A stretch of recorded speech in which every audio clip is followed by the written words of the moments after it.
We can't hear you. Hello. Hi. Good morning. Morning, James. This is James Carino. Morning, James. Bobby. Hey, Bobby. Good morning. Morning.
Good morning, Correctional Health Service. Can we just test your audio real quick? We can see you.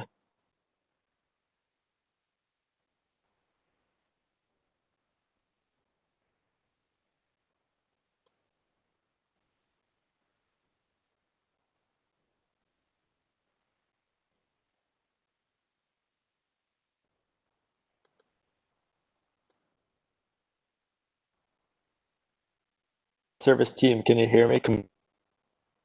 This morning, we can start it.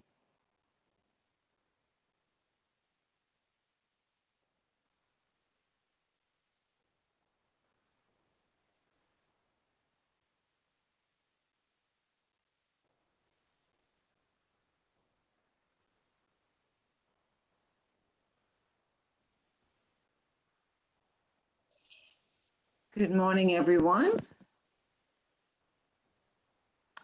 Bennett, can you hear me? Yes. Good, good, good. So Meg will be is dialing in now, and from what I can see, it appears I see Bobby, but I do not see any other board members. James is on the phone. Okay. I think that's what we have for now. Okay, so we need to wait a few minutes. Hi, Bennett. Can you hear us? This is CHS. Yeah, we can hear you. Thanks, Ben. Yep. And I'll just ask you to turn off your video until we get to your portion of the meeting. Thanks so much.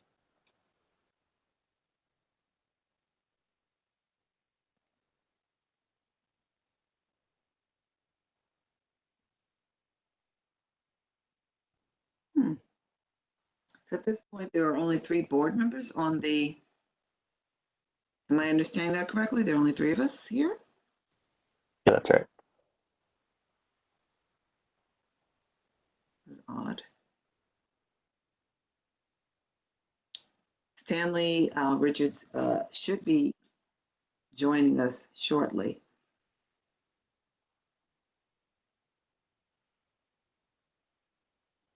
There we go.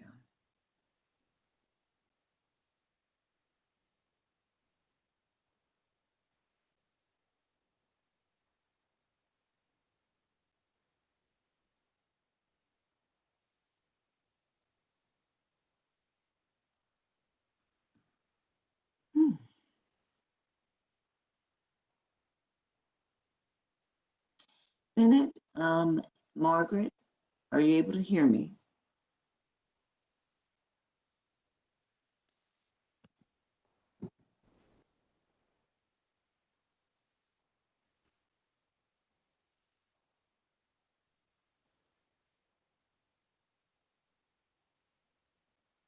It looks like Meg's still connected.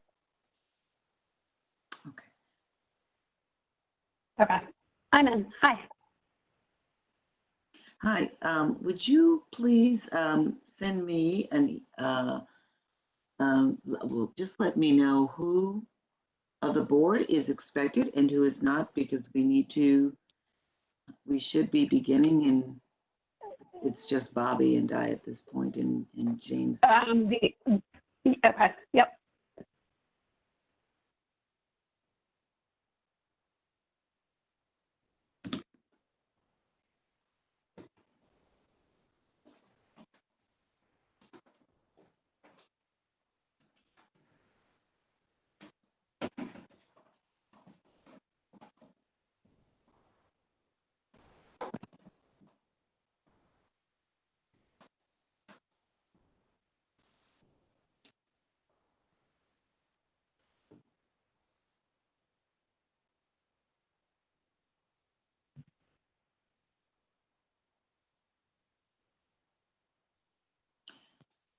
I thank everybody who is joining this meeting. We are not yet at quorum.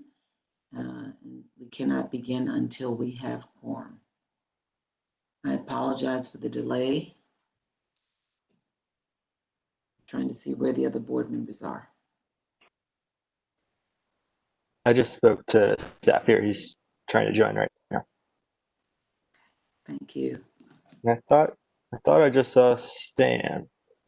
Now he's not there.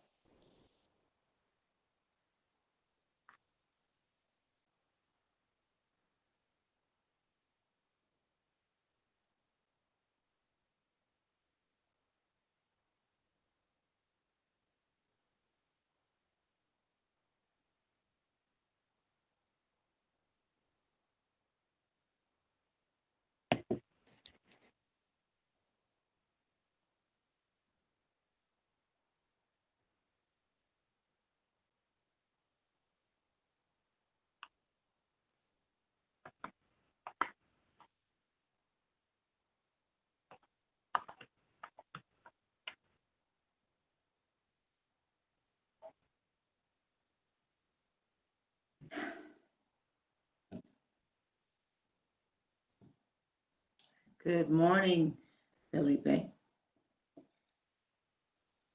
Good morning. Right. We are just waiting for, let's see, 2 other board members.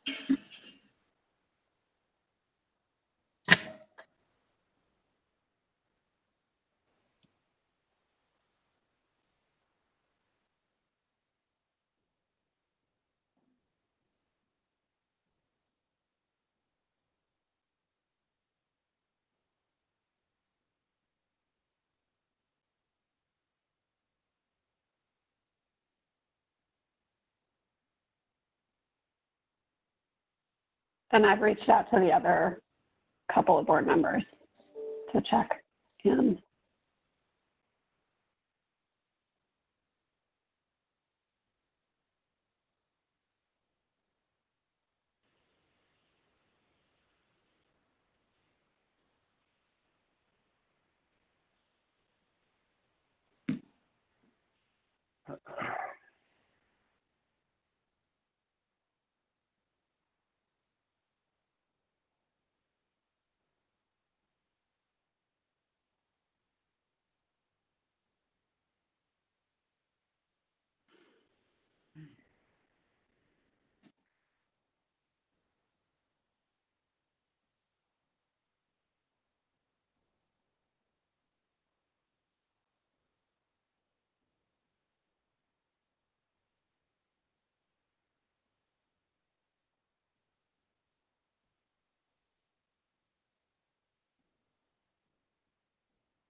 Can everyone hear me? Yes. Okay, got it fixed.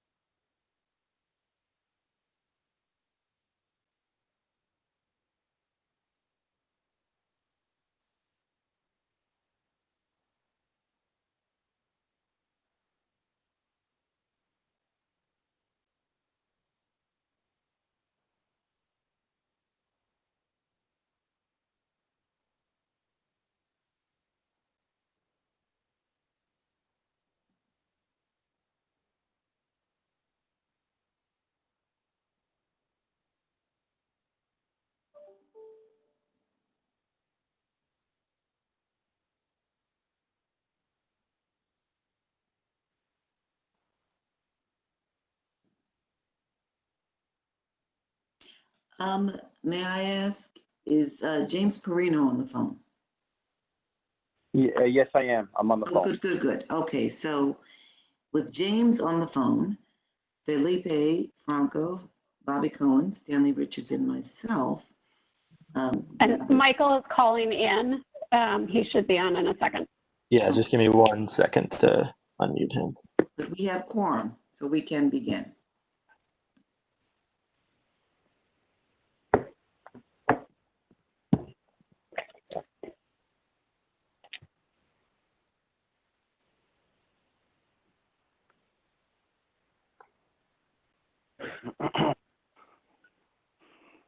Are you there? Hey, good morning. Good morning, Michael. All right, so we now have 6 board members present for our September board meeting, so we can begin. I want to thank everyone for joining us and wish everyone a good morning. Our scheduled business will start by voting on the draft July 14th, 2020 board meeting minutes, which board members have received. Will a board member move for a vote to approve the Move the minutes? item. Another board member to second? Second. Are there any edits or debate concerning the contents of the minutes as drafted? Hearing none, I ask for a vote to approve the July 14th, 2020 minutes. All in favor? Aye. None opposed? Board minutes are approved. So today we will have a couple of updates from our Executive Director, Margaret Egan. In addition, we'll have an update from Vice Chair Richards concerning the working group that has been focused on ending solitary confinement. And we have one variance to be considered. I also appreciate that Board Member Cohn would like to make a statement, and we will also be hearing from a representative of COBA. Before we move forward with the substance of the agenda, I have a couple of announcements. The first is a brief update that I will give on restrictive housing rulemaking and ask Stanley Richards, who is leading the group, to share a few words. As many people know, we announced in June that the mayor and I called for an end to punitive segregation. We formed a working group led by Vice Chair Stanley Richards and including Commissioner Brand, at invitation, COBA President Benny Basio, and Just Leadership USA President and CEO Deanna Hoskins. Vice Chair Richards has been meeting regularly with the working group to develop a disciplinary model that prioritizes safety, accountability, transparency, and support for people in custody and for staff. The group's work is important for the board to implement a rule that is both progressive and practical to end punitive segregation. We expect the working group to issue recommendations to the board's ad hoc rulemaking committee in the coming weeks. And once the board's rulemaking committee receives the recommendations, the staff at the Board of Correction will draft amended rules for presentation to the board. At this point, the board will request certification of the rule from the law department. Once the law department certifies the rule, we will publish the certified rule on the board's website prior to a public meeting where the board will vote on whether to approve the rule. Should 5 members of the board vote in favor of the final rule, the rules will go into effect 30 days after publication in the city record. Now, we've been slating October as the date by which we'll do this. We are trying to move as quickly as we possibly can to ensure that we do have a rule for consideration and a vote in October. Vice Chair Richards, would you please give those in attendance an update on where things are at this point? Yes, thank you, Chair Austin. I am just pleased to announce that the work group has been working over the summer to come up with a model, as the chair said, that incorporates a couple of principles. One, safety for all, safety for detained people, safety for officers, safety for people who work there and visitors. Two, that the model is transparent and clear about who is in the system. Three, that there's a transparent and fair process that holds people accountable when they hurt somebody. So we are in the stage of putting the finishing touches on a draft model. We're working to develop a transition plan that will get us from the model we currently have to the model that we will recommend.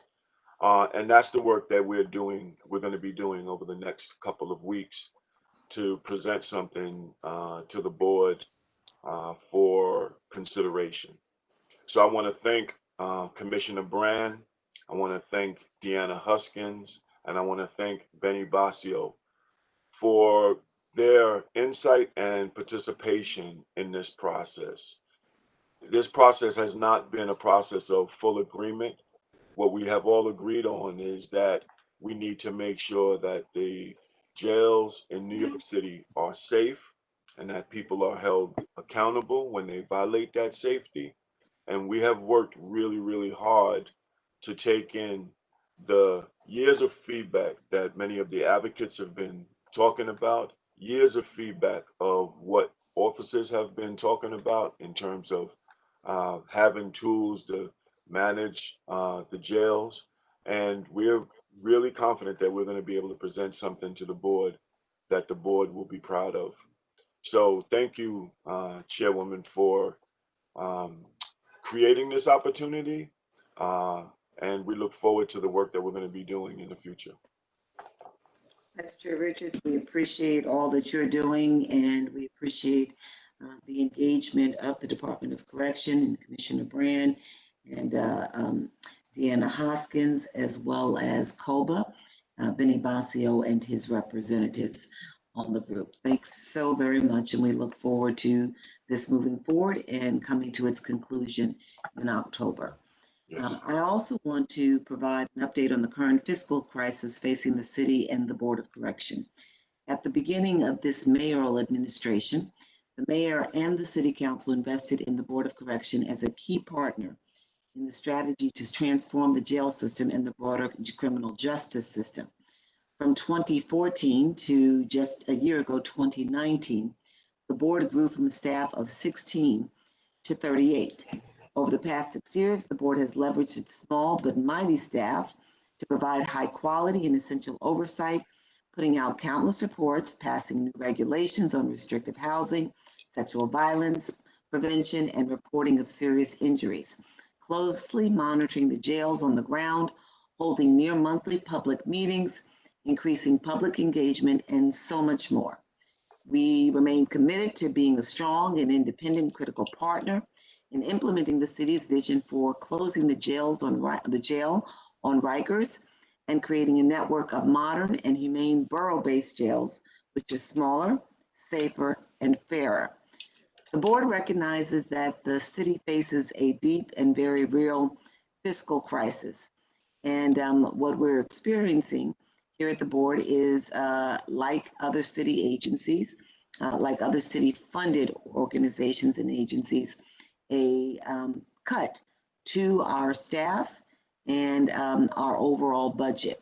And what I want to register is that we believe it's going to be a significant challenge with these cuts to meet our charter mandate, our council legislative requirements, and our public expectations. And we think that, we're going to struggle to perform effective oversight that is necessary for the city's new borough-based jails to meet the goals that we all share. We understand that the city agencies and city-funded organizations are being required to make cuts, given the COVID-induced economic downturn and the near $10 billion deficit that the city is facing. Nonetheless, we think it's important that we make our concerns about what the impact of cuts for the Board of Correction will be on our oversight and our efforts to ensure safety and humanity in the jails. So I just want that to be noted for the record. We are going to do our level best with the resources that we have. We're going to continue to press for the resources that are needed, but it just needs to be noted that this is going to be a challenge for us. At this time, I'm going to ask that Board Member Cohen share with us his remarks, his comments concerning the August 14th remedial order filed in the Nunes litigation.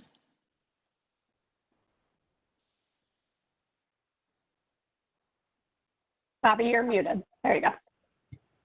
Thank you, Chair Austin. I'll just speak very briefly. I did want to note that there has been substantial court activity around the Nunes agreement that it represent that court activity and the negotiations between the parties represents a profound failure on the part of the department to decrease the level of unnecessary violence that occurs on Rikers Island and other facilities. And as we all know, contrary to logic, reason, and decency, as the population has gone down, the amount of violence has gone up.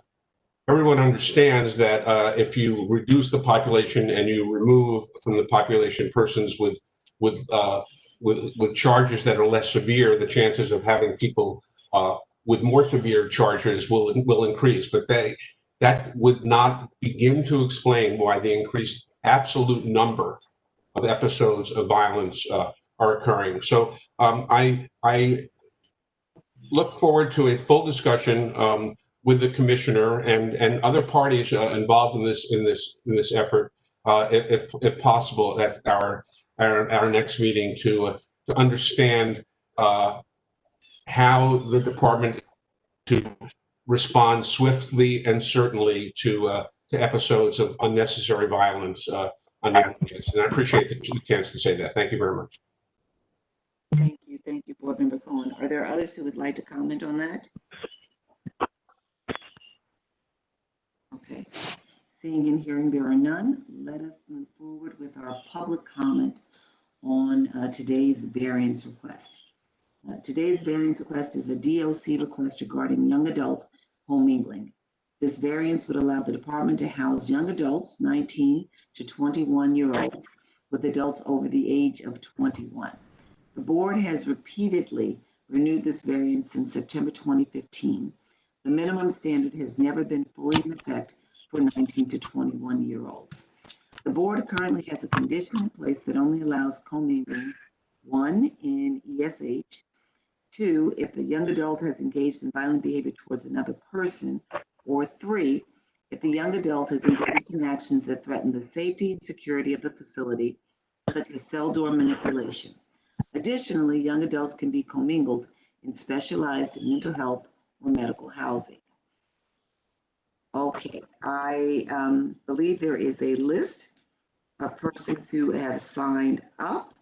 Let me see if I can just pull that up, working with another device. Give me 1 second.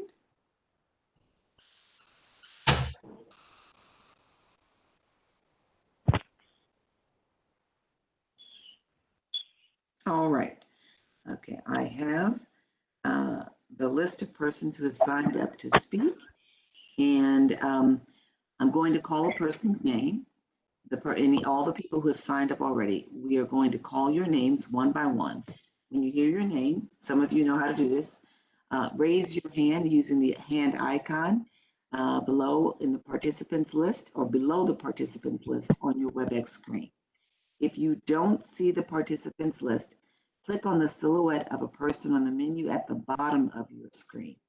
Once you open the participants list, you should see the hand icon in order to raise your hand. When you raise your hand, after I've called your name, we will unmute you and you will be able to turn on your video if you choose. You can then begin your public comment. I will tell you when it has been 3 minutes and we will have to move to the next speaker. Want to remind everybody that we also welcome and receive written comments, and you can email your written comments to boc@boc.nyc.gov, boc@boc.nyc.gov, or mail your comments to 1 Center Street, room 2212, New York, New York, 10007. 1 Center Street, room 2212, room 2212, New York, New York, 10007. I will now call on our first speaker, Minister Dr. Victoria, Ms. B. Dr. Victoria Phillips, Ms. B.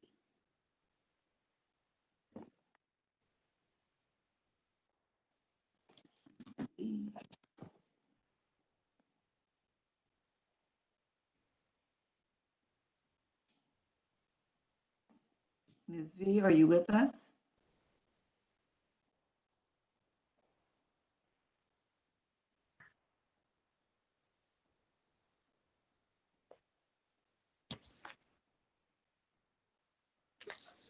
It appears she's with us. Hello, yes. Okay, good to hear your voice. Would not let me unmute myself at first.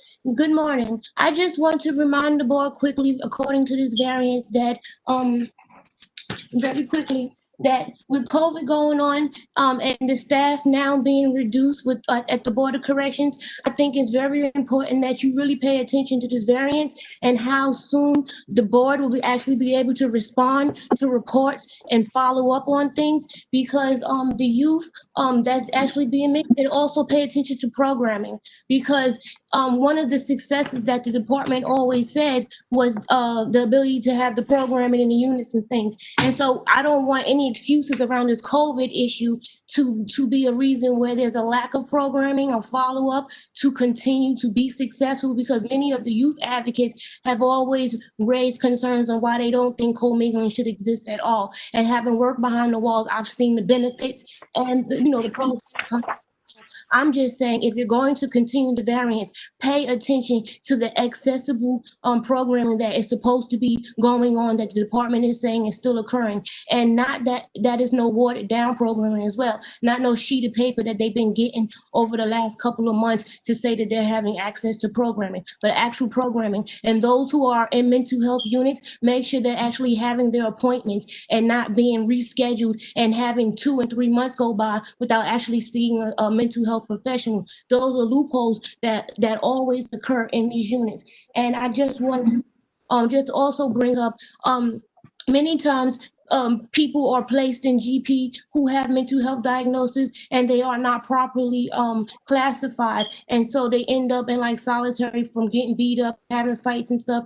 And so please pay attention, because the Nunes report keeps telling y'all what us advocates keep saying on the record. And now with limited staff coming from the board, it's extremely important, because these are real people's lives on the line. And you're not guaranteed to have a court hearing to get out of jail when you think you are going to have it because of this pandemic and everything that's going on. So we have to be diligent to pay attention to save lives. Y'all stay blessed.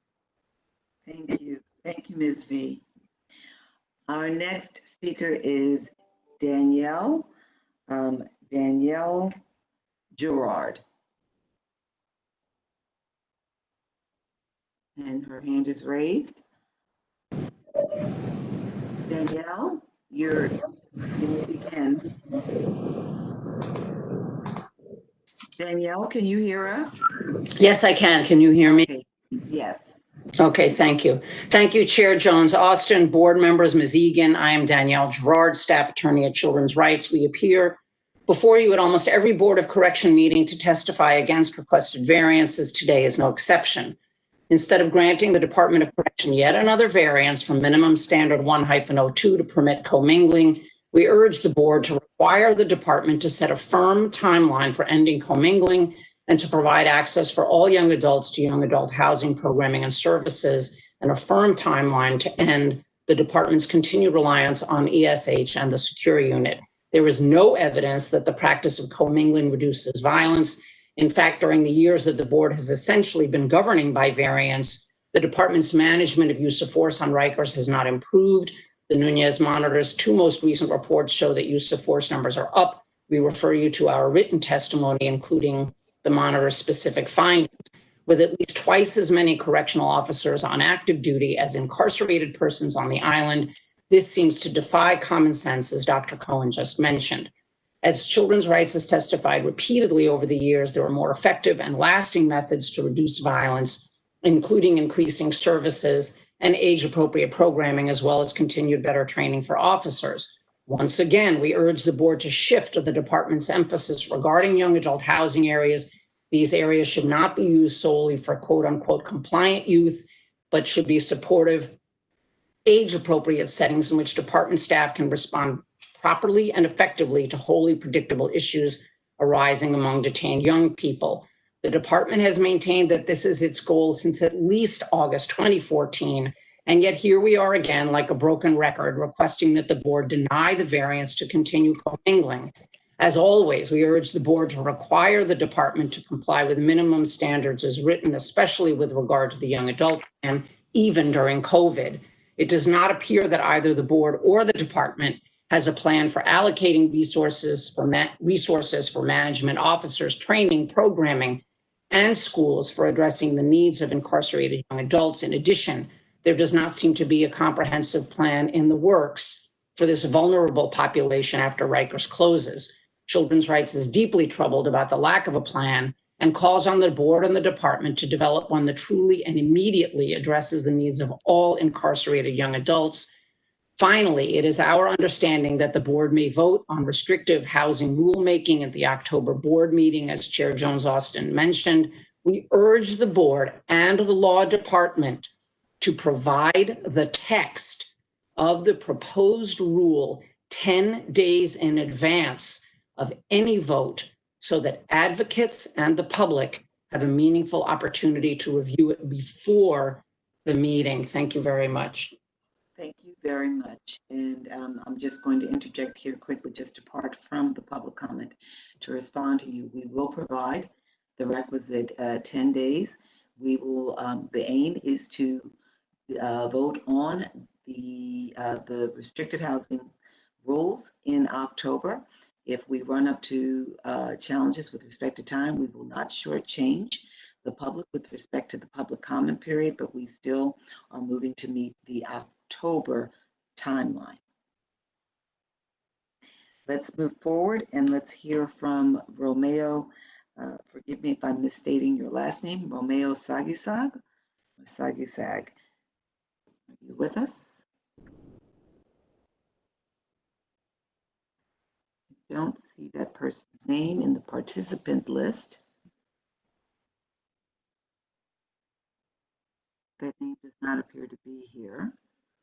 I'm going to move on and perhaps we'll come back if we find that that person is here. Natasha White is the next name. Natasha White. All right. You are unmuted.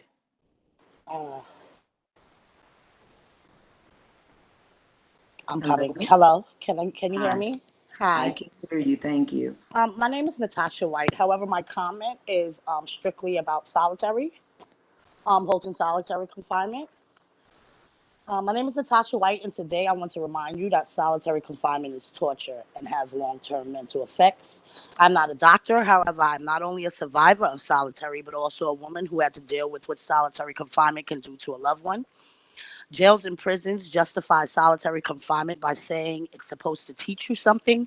It is used as punishment for breaking the rules of prison or for getting on an officer's bad side. However, when a person goes to a special housing unit, they're handcuffed and transported with nothing, no books, paper, pen, or anything else for that matter. The cell has no windows. There's definitely no sunlight. The doors have no windows, so you cannot see anyone that is passing. No outside interactions. No phone calls. Basically, you put a person in a metal box. Every hour and every day in the box, you hear the same sounds and smells. And when afforded recreation, you're confined to a 10-by-7 cage for 1 hour alone. The effects of solitary confinement also reach outside the prison walls. In December of 2018, my husband was released after doing 26 years in prison, 12 of which he served in solitary confinement. The only thing solitary taught my husband was how to live alone in isolation, and it did long-term damage. For a man who has read more than 2,000 books, minor things as simple as a delayed train make him furious. For the first year, I had no idea the real effects of it that it had on him. But one day during an argument between us, he snapped, breaking everything he got his hands on in my apartment. Because of the severity of this incident, I relocated, having to leave everything behind. A little over a year later, I'm still putting the pieces together. My husband's time in solitary did nothing to rehabilitate him. It actually made it harder for him to deal with other people. What good does that do? The effects of solitary confinement also reached, I have seen people go into solitary confinement for even short periods of time and come out different and not for the better. The fact that people are so easily ready to strip a person of their humanity is disgraceful. All people have basic needs, including human interaction. It is not your right to deny any person of them because they are in prison. DOC is supposed to be doing something like rehabilitating, right? How does that work when you are in a cell alone with no one to talk to? It's impossible, and it is torture once again. Since last winter and before, people have been coming to tell the board about their experiences in solitary confinement, but New York City is still subjecting people to that torture. It is beyond time that the board vote to end solitary confinement and implement the blueprint developed by the Jails Action Coalition. Thank you. You're welcome. Thank you. Very, very much appreciated. Let us now hear from Jennifer Parrish. All right. Her hand is raised. And you are unmuted. Good morning. Ms. Parrish, can you hear us?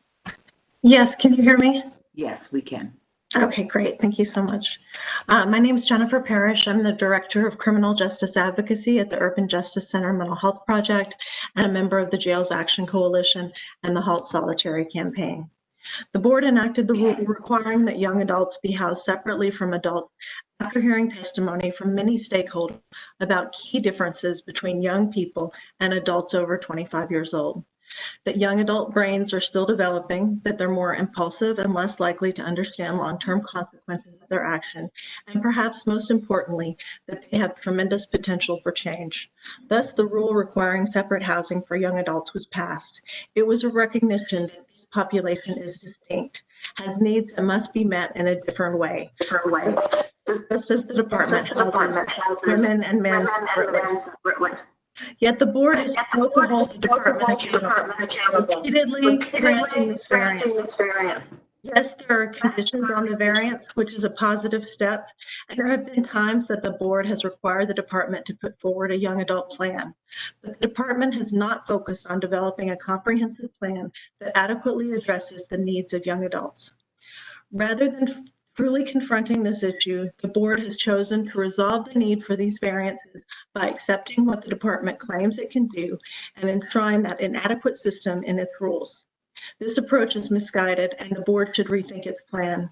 Instead of requiring only separate housing for young adults, the board should include in its rules specifics regarding what young adults need.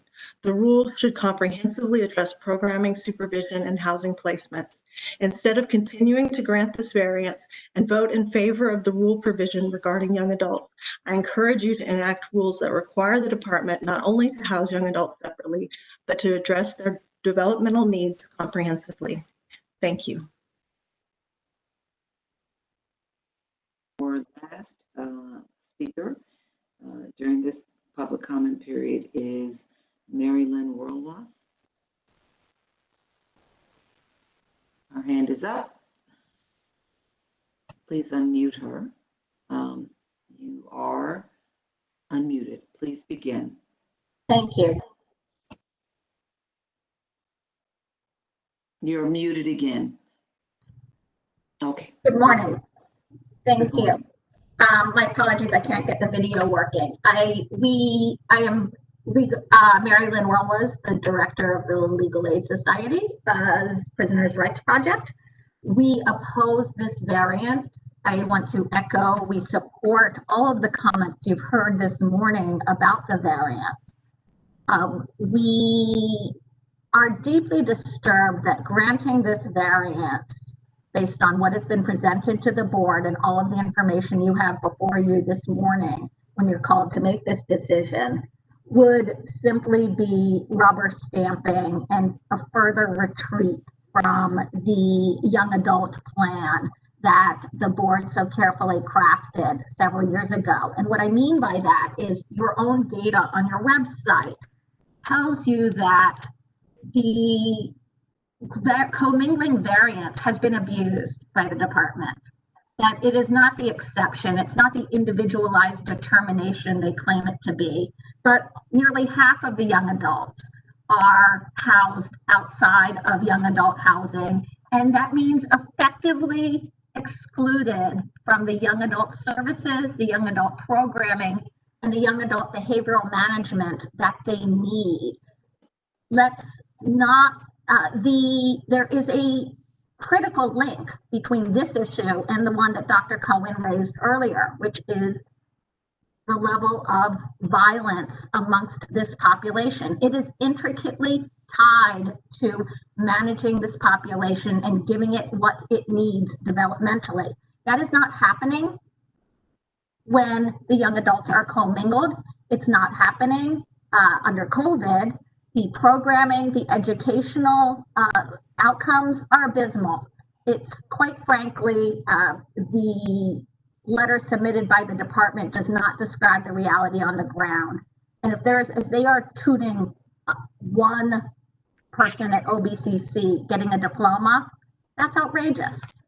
The board needs to stop this. This commingling variance has come up each time, and it does not seem to be getting the scrutiny it deserves. We go through the list of people who are not housed in young adult housing. And for example, ask the department about what individualized determination they've made for the 140 some individuals they've excluded pursuant to your variance from young adult housing. This needs to stop. We know that going forward, this board, which contains many child advocates, can do better and will do better, but it has to start with going back to following the rules that we created by supporting these young adults and creating genuine young adult housing classification and programming options, because those are necessary to stop the violence in this population. Thank you. Thank you for your comment. Okay, we will now turn to the discussion of the variance itself. Again, the department is requesting a 6-month renewal of the variance to allow commingling of 19 to 21-year-olds with adults over the age of 21. The board has repeatedly renewed this variance since September 2015. The minimum standard has never been fully in effect for 19 to 21-year-olds. 18-year-olds will continue to be housed only with 18 to 21-year-olds. Meg, please provide us with an update on what has been happening with the variance. Sure. Board staff identified trends in the department's commingling practice between January and June of 2020 using housing data and the commingling documentation submitted to the board during that period. Board staff found that commingling increased following the onset of the COVID-19 emergency. At the same time, the department submitted less commingling paperwork to the board. These trends are concerning but not unexpected given the COVID-19 emergency in the jails and the operational changes that followed. Our findings include the following. The proportion of young adults housed in young adult housing areas or in medical or specialized mental health housing areas fell by 11% between January 1st and August 1st of 2020, from 71% to 60%. 361 young adults were placed in commingled housing between January and June of 2020.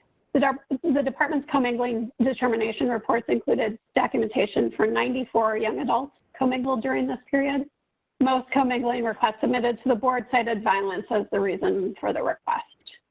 The proportion of young adults housed in RNDC, DOC's young adult jail, increased in early 2020 and then fell sharply during the onset of the COVID-19 emergency. As of August 1st, 57% of young adults were housed in RNDC. Between January and July of 2020, the average daily population of young adults in DOC custody fell by 26%. The average daily population of commingled young adults increased by 10%, and the average daily population of young adults in restrictive housing units fell by 35% between January and July. Between January 1st and April 10th, 18 programs were available to young adults housed across DOC jails. Between May 1st and July 7th, only 6 in-person programs were available to young adults in DOC custody. 2 of these in-person programs are workforce development programs, which are only offered in GRBC, RMSC, and RNDC. At this point, we will now ask the department to present its variance request. So, good morning. My name is Timothy Farrell, Senior Deputy Commissioner in the New York City Department of Corrections. Dear George Jones Austin, pursuant to Section 1-15F of the New York City Board of Correction minimum standards, the New York City Department of Correction requests a 6-month limited variance renewal from Board Minimum Standards 1-02, which requires individuals in custody ages 18 through 21 to be housed separate and apart from individuals over the age of 21. While the scope of the board's minimum standards 1-02 is applicable to young adults aged 18 to 21, the department seeks for this variance request to apply only for young adults 19 to 21. The department requests this renewal to take effect September 14, 2020, the date upon which the current variance is set to expire.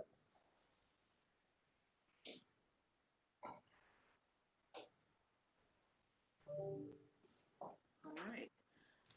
I will now ask for a board member for a motion to approve the variance to open the discussion on the department's request.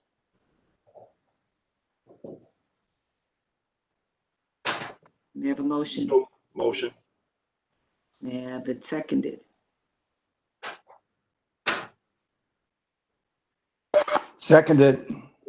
Thank you, Michael. All right. The motion discussion.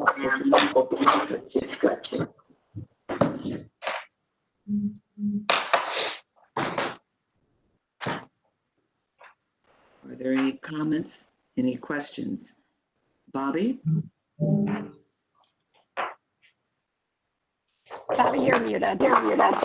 Yes, thank you. Thank you for giving me the opportunity. So I don't know what's doubling. Thank you for giving me the opportunity to speak. I endorse the positions that were taken by the various speakers prior to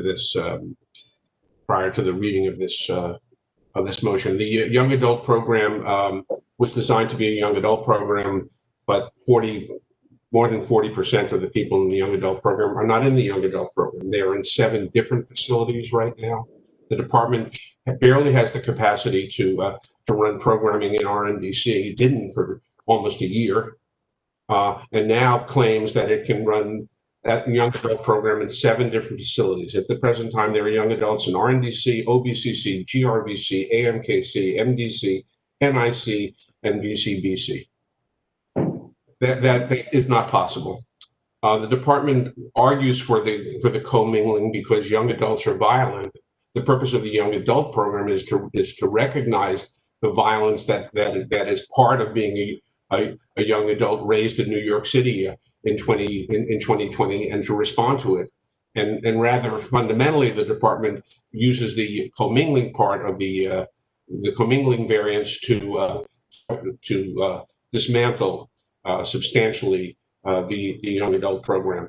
I mean, I agree that it is very critical that we come up with rules to address the issues that were just raised to us. Whether or not we can do that in the context of this coming rulemaking, I'm not sure. I wish that we could. I'm not sure that we'll be able to. But nonetheless, any variance that we give now or continue to give on this should be extremely limited, and should not encourage or allow the department to be as broad in its use of commingling as it currently does. I have a few questions for the department, which I'd like them to answer, which are, and I'll read them all out. How has the department's response to COVID-19 affected the department's young adult plan? How does the department deliver age-appropriate programming across its facilities, including those who are commingled with adults? What % of young adults are assessed for their programming needs? What % of young adults have any individual support plan, ISP? How are ISPs considered when a facility requests to commingle a young adult? What circumstances typically precede the submission of a commingling request? And what criteria does the department use to assess the commingling request it receives from jail? I have one further question, which is critical, and the question the board has been asking the department for many years and is essential to this discussion, which is the department has consistently claimed that commingling decreases violence in the facilities of the Department of Correction. I have not seen any recent or really any past evidence to describe that. I would, if the department has any evidence that commingling decreases violence in the jails, I would hope that they would provide it to us as soon as possible so we can consider that in our current deliberations regarding rulemaking. Thank you. Thank you. Would the department please respond? Good morning. My name is Francis Torres, and I'm the Assistant Commissioner for Education and Youth Advocacy at the Department of Correction. I think it is fair for us to start by saying that conducting programming throughout COVID has been a challenge for the department. And yet we have not wavered in our commitment to providing youth-centered services to the population.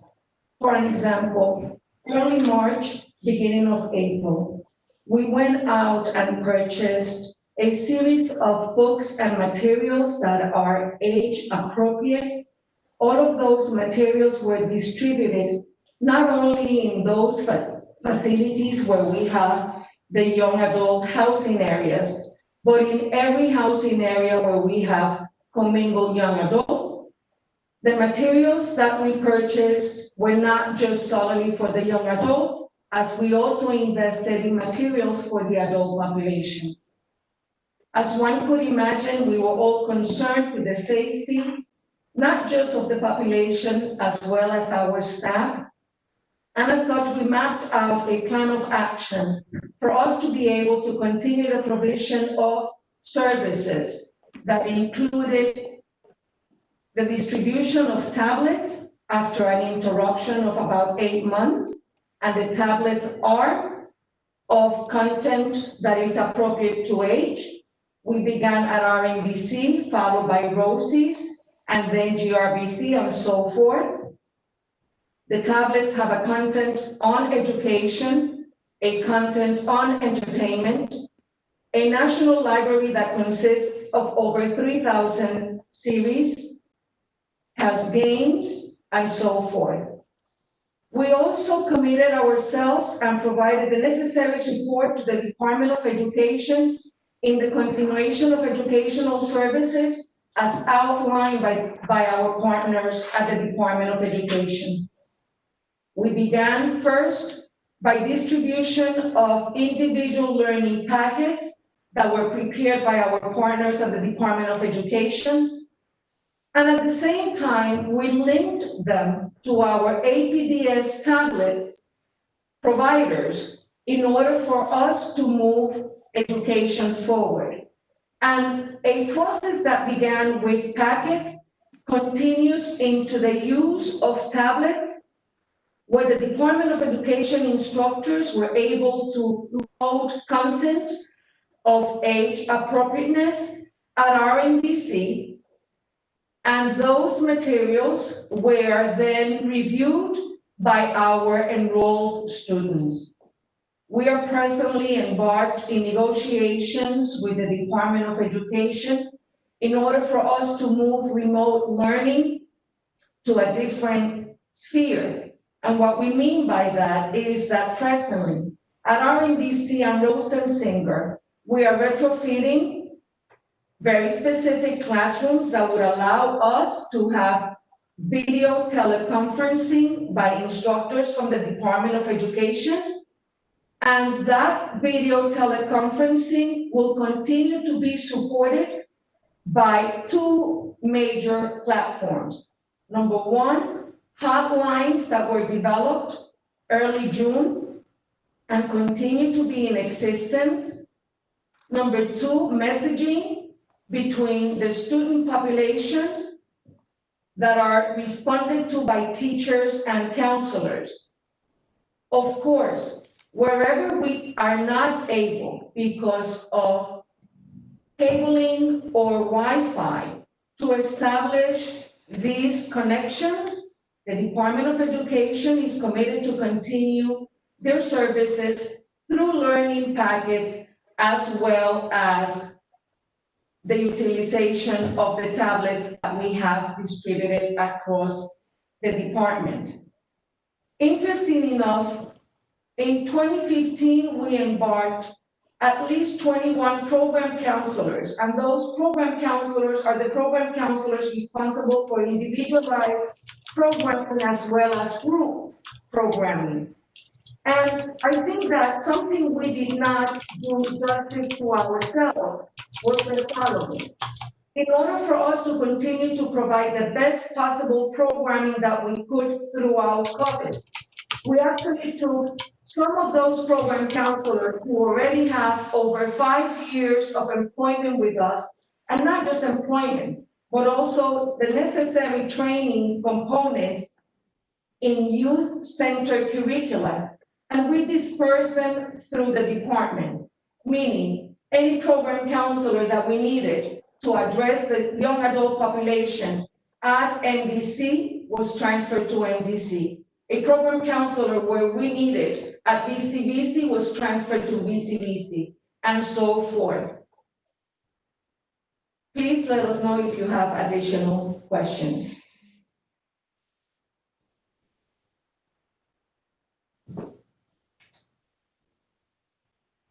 There were many questions I asked that you didn't answer. We'll get those questions to you. I hope you get a rapid response back to us. I appreciate all the work you're doing, but that was not responsive. By the way, these tablets, these APDS tablets, how many of them are available on Rikers Island? How many of them are in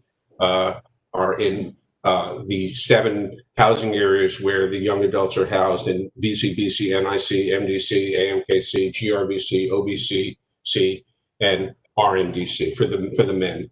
Which of those facilities have these tablets? Dr. Cohen, we will be more than happy to submit to you a breakdown on the tablets. I will tell you that every housing area at RNDC has a tablet. We have also established tablets at Rosie's, as well as very specific areas at GRBC, including the secure unit.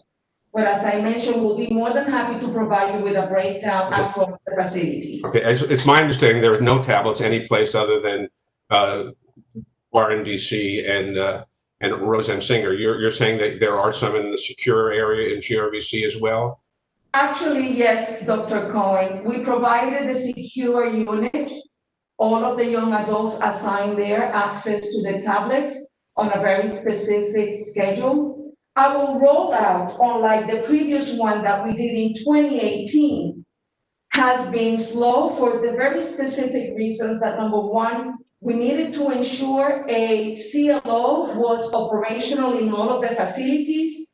We needed to make sure that all of the steady housing area officers were trained on how to deploy the tablets. We needed to ensure that we provided, whether they are the young adults or the adults using the tablets, with the necessary guidance in order for them to know what the expectations are, what the schedules are for the use, and specifically the content of the tablets. There are new components that were added when we originally deployed the tablets this year, and we needed to retrain the population. But yes, we do have tablets at RNDC, Roseanne Singer, NIC, GRBC, very specific housing areas at AMKC, MDC, and BCBC. You do? Yes, But are they being used? yes. Okay, well, looking forward to get that report from you on the numbers and what housing areas they're in and how they're being distributed. And the other questions as well. Anything else, Bobby, that you'd like to? You're good at this point? No, I'll raise some other questions when we get to the COVID area, but that's all I have right now. Okay, thank you. Stanley? Yes, DC Torres, can you talk to us about what is your plan to get out of the continuous variance? Could you give us the vision for the end road, and also talk about the need to have the variance? I think it is fair to say that when we originally eliminated punitive segregation for the adolescent population, the 18-year-olds and the 19 to 21-year-old, back between 2016 and 2018, we were seriously committed in ensuring that all of the young adults were indeed in one facility. As we exceeded the number of 800 young adults at CNBC, our experience and reality changed. That was, Mr. Stanley Richards, that we had more incidents that any of us could target in a single day, where programming basically came to a halt. At that time, what we decided to do was indeed converse with the Board of Correction, present to them the reality of what we were experiencing at GMDC, and also decide that we could not exceed 500 young adults in any given building, that we needed to stabilize the population, create alternative housing areas, and allow ourselves to turn around and infuse the building with the necessary programming that was available to us or needed to be developed. And what we did was create what is known as the Programs, Education, and Community Engagement Center, which internally you know too well is known as the Peace Center. And the Peace Center at GMDC, compared to the Peace Center that we have at RNDC, is completely different. It is approximately 3 times its size, where we have developed very specific workforce development opportunities for the young adult population that has also been extended and expanded to the adult population at RNDC. We have also turned around and enhanced the components that are afforded at the tablets. The Board of Correction also know that in eliminating punitive segregation, we have continuously committed ourselves to do the best job possible in running supportive structure houses. That's the reason we have 3 very specific supportive structure houses modeled: the transitional restorative unit, the secure unit, and the young adult ESH housing area. Now, it is easy for us to turn around and just run these housing areas as we did in 2016, 2017, and 2018. But we are not doing that.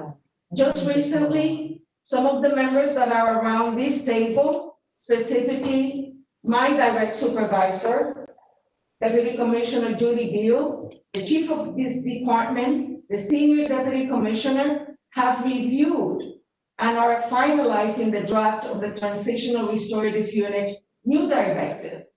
Because what we want to do is to make sure that, number one, the time frame in which a young adult is in that housing area is indeed reduced. The secure unit directive is another directive that we will be reviewing shortly as well, Mr. Richard. So I don't know what answer you expect of me, other than to tell you the following. Our staff assigned to any of these housing areas or to the young adult population have been routinely trained in very specific curricula.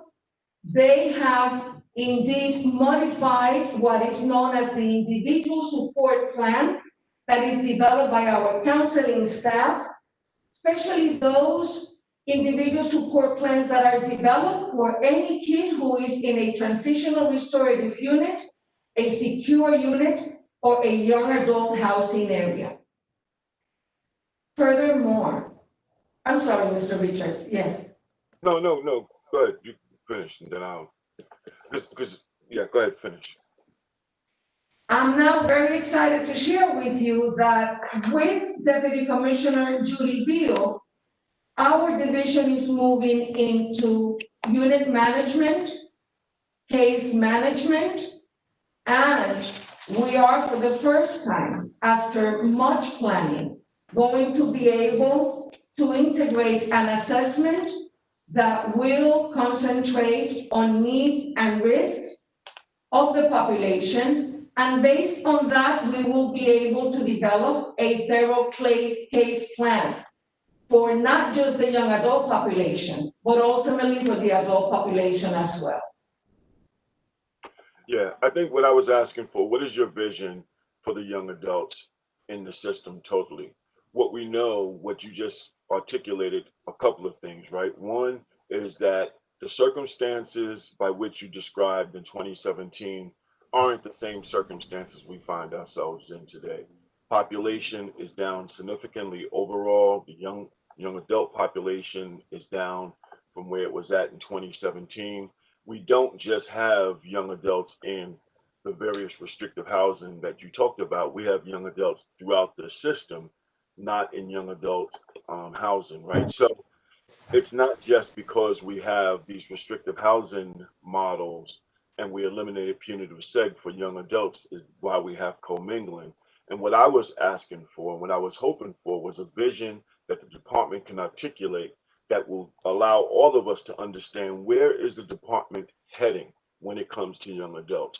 What is the overall plan for young adults? Not the circumstances of 2017 or 2018 that might have interrupted the original plan, but what are the circumstances right now? What's the vision for the department so that every 6 months we're not back at a place where we have to continue to do a variance, which is not how variances are supposed to be used, right?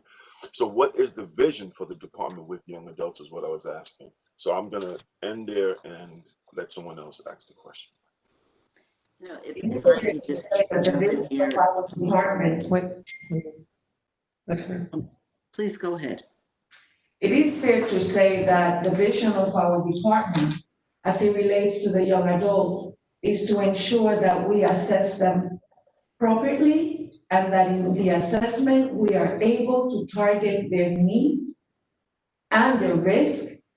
Our goal is to ensure that every young adult has a case plan that fits his or her needs, because ultimately what we need to ensure is that while they are assigned to our care and custody, we are able to give them the necessary programming as it is outlined during the conversation and the preparation of that case plan. It will not be a case plan fits all. It will be a case plan that will be worked between the counselor and the young adult. It will be based on the goals that that young adult may have upon discharge from our care and custody. And it is a case plan that ultimately should follow the young adult into the community. And so if the kid wants to obtain his or her high school diploma, that is where we are going to concentrate. Our necessary efforts will be in ensuring that that young adult has access to educational services that will afford him the opportunity or her the opportunity to receive that high school equivalency diploma and or diploma. If what the kid wants is to obtain a job upon discharge, then it is our obligation to make sure that we discuss and in the plan capture what types of career and technical educational services he or she is going to receive while under our care. And furthermore, it will be our obligation to make sure that we link that young adult to one of our community partners that will be able to sustain his progression or her progression once he or she is integrated into the community.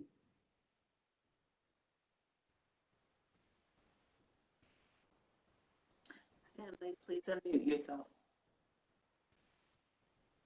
Stanley, did you have a follow-up? You're muted. No, Jennifer, I know you wanted to respond. So I'll let you. She's actually responded to the query, the question that I had. So I'm going to move on to Bobby, Felipe, and then we'll come back to you, Bobby. Felipe Franco. Hi, everyone. Good morning. Good morning, Ms. Torres. How are you? Good morning, Mr. Franco. Could you help us understand a little bit better under the circumstances and under the reality that 40% or more of young adults are not within the young adult unit? How you are able to work with them to reduce their impulsivity and reliance in violence, when most of the work and interventions that you have put into place are actually meant to do within a group setting? Could you talk a little bit about how you work helping young people regulate their emotions and behavior better when you cannot do it within a group format like in the The commingle houses right now are affording us a new platform, and that is we have transferred some of our program counselors into the commingle houses with the intent and the focus to have them concentrate on very specific curriculum that is age appropriate, meaning DBT that targets the young adults, youth communication, interactive journaling, young men's work, as well as anger management. We have also, and it's interesting that you're bringing this question now because not that long ago, about 2 weeks ago, our counseling executive director did conduct a training session that targeted also our associate correctional counselors, whether they are level 1 or level 2, on the age appropriateness of the curriculum that we've been using for a number of years. And so we're very excited to have those staff members now assigned to the housing areas. This week will be unprecedented for us because just recently we just rolled out unit management at RNDC, and over the weekend, our counseling staff was indeed conducting, for the first time, case management by completing case plans for all of the young adults there. Did that answer your question, or do you want me to go into that further? No, I mean, again, I think your staff seems to be doing an amazing job. What I'm trying to understand is that many of the technologies they're using and the programs that you mentioned before depend on consistency of young people being able to talk to each other so they can gain insight into why they behave the way they behave, which actually could lead to reduction of violence.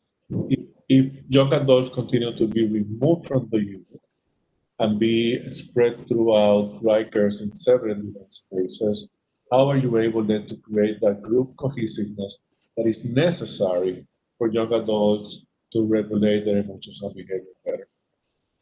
I mean, I think in a way, Torres, I mean, whenever you're trying to create a group, if this tendency of continuing to move young people out of RNDC is undermining your ability to implement with any fidelity the programs that you want to implement, how are you doing that?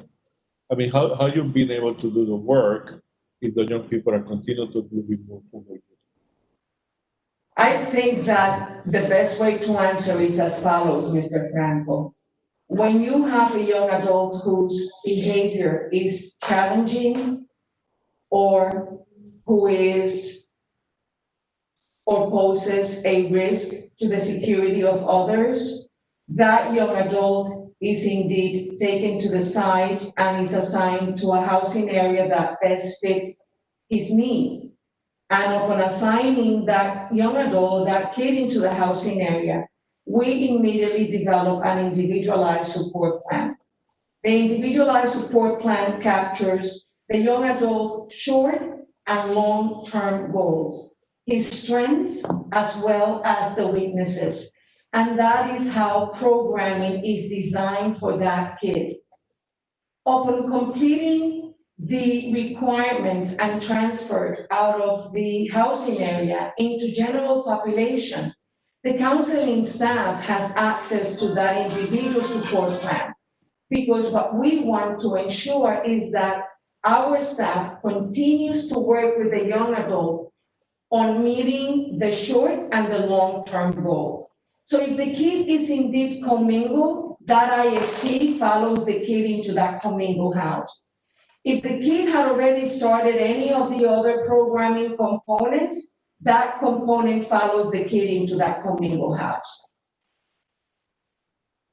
Thank you. I just feel that you guys are doing a fantastic job under the circumstances that the technology that you're using and the programs you're using were meant to be done consistently with the same group of young people. And it's hard for it to be effective if you're not doing as a plan. Bobby, we're going to go to you, and as we go to you, I do know that board members Michael Regan, Stephen Safer, James Perino, and Jacqueline Sherman are on the phone. And so if any of you would like to speak after Bobby, please jump in. Thank you. Yeah, thank you. I appreciate Felipe's remarks. The lack of continuity in special housing areas of any type within the department, or any lack of continuity, a serious problem, which gives rise to increased violence and detract from programming. And these tablets were purchased in 2016. It's depressing to hear that they're being rebooted at this point and are so widely unavailable. I would like to just to add to ask the department two things. One, would you consider, and I've asked this many times, and you know how to do this more than I do, but you also have 10 or 11,000 staff right now and 350 or 400 young adults. I think in every young adult housing area, and in every one of the too many commingled areas, and hopefully less of them when you decrease the commingling, that you have an A officer, a B officer, and a C officer. That the violence that occurs on Rikers Island has a lot to do with the lack of supervision of the staff, because there's only one officer present in the housing areas. Certainly for any housing areas in which there are more than one level, and there's free movement, there needs to be two officers around. Some of these areas are enormous, and they cannot be effectively visualized from one point in the housing area. The department has lots and lots of staff capacity right now, and it should be focused in the housing areas where the problems are occurring. The problems are violence, and I wish the department and I wish the board would consider trying to get the department to provide necessary and appropriate staffing for the housing areas. There should be two officers, one of whom is stationed at an area where people can come to them, and another who is roaming the area at all times, and it will ensure coverage during lunch, and have a situation right now where officers encounter an area of violence, and as the monitors report, 7, 8, 9, 6, 5, 4 all demonstrate an immediate, excessive, inappropriate, and in consequence, dangerous excessive use of force, because the probe team's being called all the time because there's no staff there when things begin. So and most importantly, or equally importantly, as corrections has taught me, there should be constant officers in all of these areas. Thank you. Are there any board members who are on via phone who would like to comment or ask a question?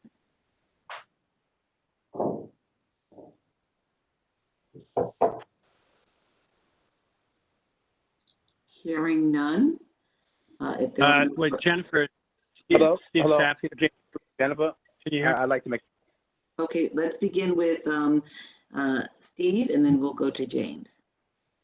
Okay, very concise and very short. I think I want to say that I agree with Bobby, and in particular, a lot of the details he mentioned. And there were a couple of other, I didn't hear the names, of people saying similar things about something that we've been hearing about for years. And in particular, I thought Stanley was very concise and to the point. So I would like to see us move. It's clear we're not moving today, but I don't want to really be in the same position 6 months from now in a year. So I would feel like we failed. We have many fewer inmates, and in the various facilities, and the same amount of correctional officers or more. We should be able to get on this issue, period. Thank you. Thank you. Thank you. James Perino? Thank you, Chair Lady. My concern is the population has decreased so much. And being a part of this when I was in the department, commingling was very necessary, because I recall in GMDC, when we hit that number, maybe 600, it started getting pretty dangerous, and commingling was born, and we would have to prove these people. Now, I'd just like to add, Ms. Torres, the department is very lucky to have her because she comes from, she was with me and part of the team building this from the ground floor. So she has insight like no other, you know, in my opinion. And that's just my opinion. The people that we do take out of young adult housing, you know, for blocking cells or whatever, you know, serious injuries, I mean, I think that's necessary. But I'm really disappointed to see that number go down from 70 to 60. I really am, because it seems like we're going in the wrong direction. And to be honest, the people that we're taking out probably are the ones who are most needing of these programs. The people who are most needing of probably getting the most out to try to change their lives around. Now, I've learned that, you know, adults kind of make their mind. You know, so like we got to try to keep them safe, move them on, get them home safely, or move on with their life. But it's the young adults, you know, that really are still in the middle of which way are they going to go. And I feel that we really should be looking at these people who we are taking out, you know, and building something like to get them back in our young adult system, because it was a very to design this was very, very important. It was very bold because it wasn't something that I believe we were even asked to do. I believe we're probably the only ones in the nation or with the beginnings of actually doing this for young adults. I know adolescents and stuff, that was a big movement. You know, so I think we're going in the right direction, but I feel at this point with a lower population, we should be able to keep more than just 60% in there, or really focus on getting them back, or safer housing areas, like Bobby said, with more offices, higher population of offices per young adult. I know that's what I did, and that's how the Fiscal unit was built, and you know, all the other units were built. You know, we couldn't utilize punitive segregation anymore. So what we did was, if we had a very dangerous adolescent that we couldn't lock in, we put 2 or 3 officers on them, and it was effective. It actually worked. We ended punitive segregation. We made history, and until today, you know, even though that population we no longer have, but before we gave it to ACS, you know, we ended punitive segregation for adolescents, which was historic. So, you know, I'm concerned that the number's going down. I don't really have too much information why it's going down, and it's definitely a concern, because last time we had this conversation was in the 70s, and we're building it up as much as possible, and now it just seems to be going in the wrong direction with a lower population of detainees. Thank you. Thank you.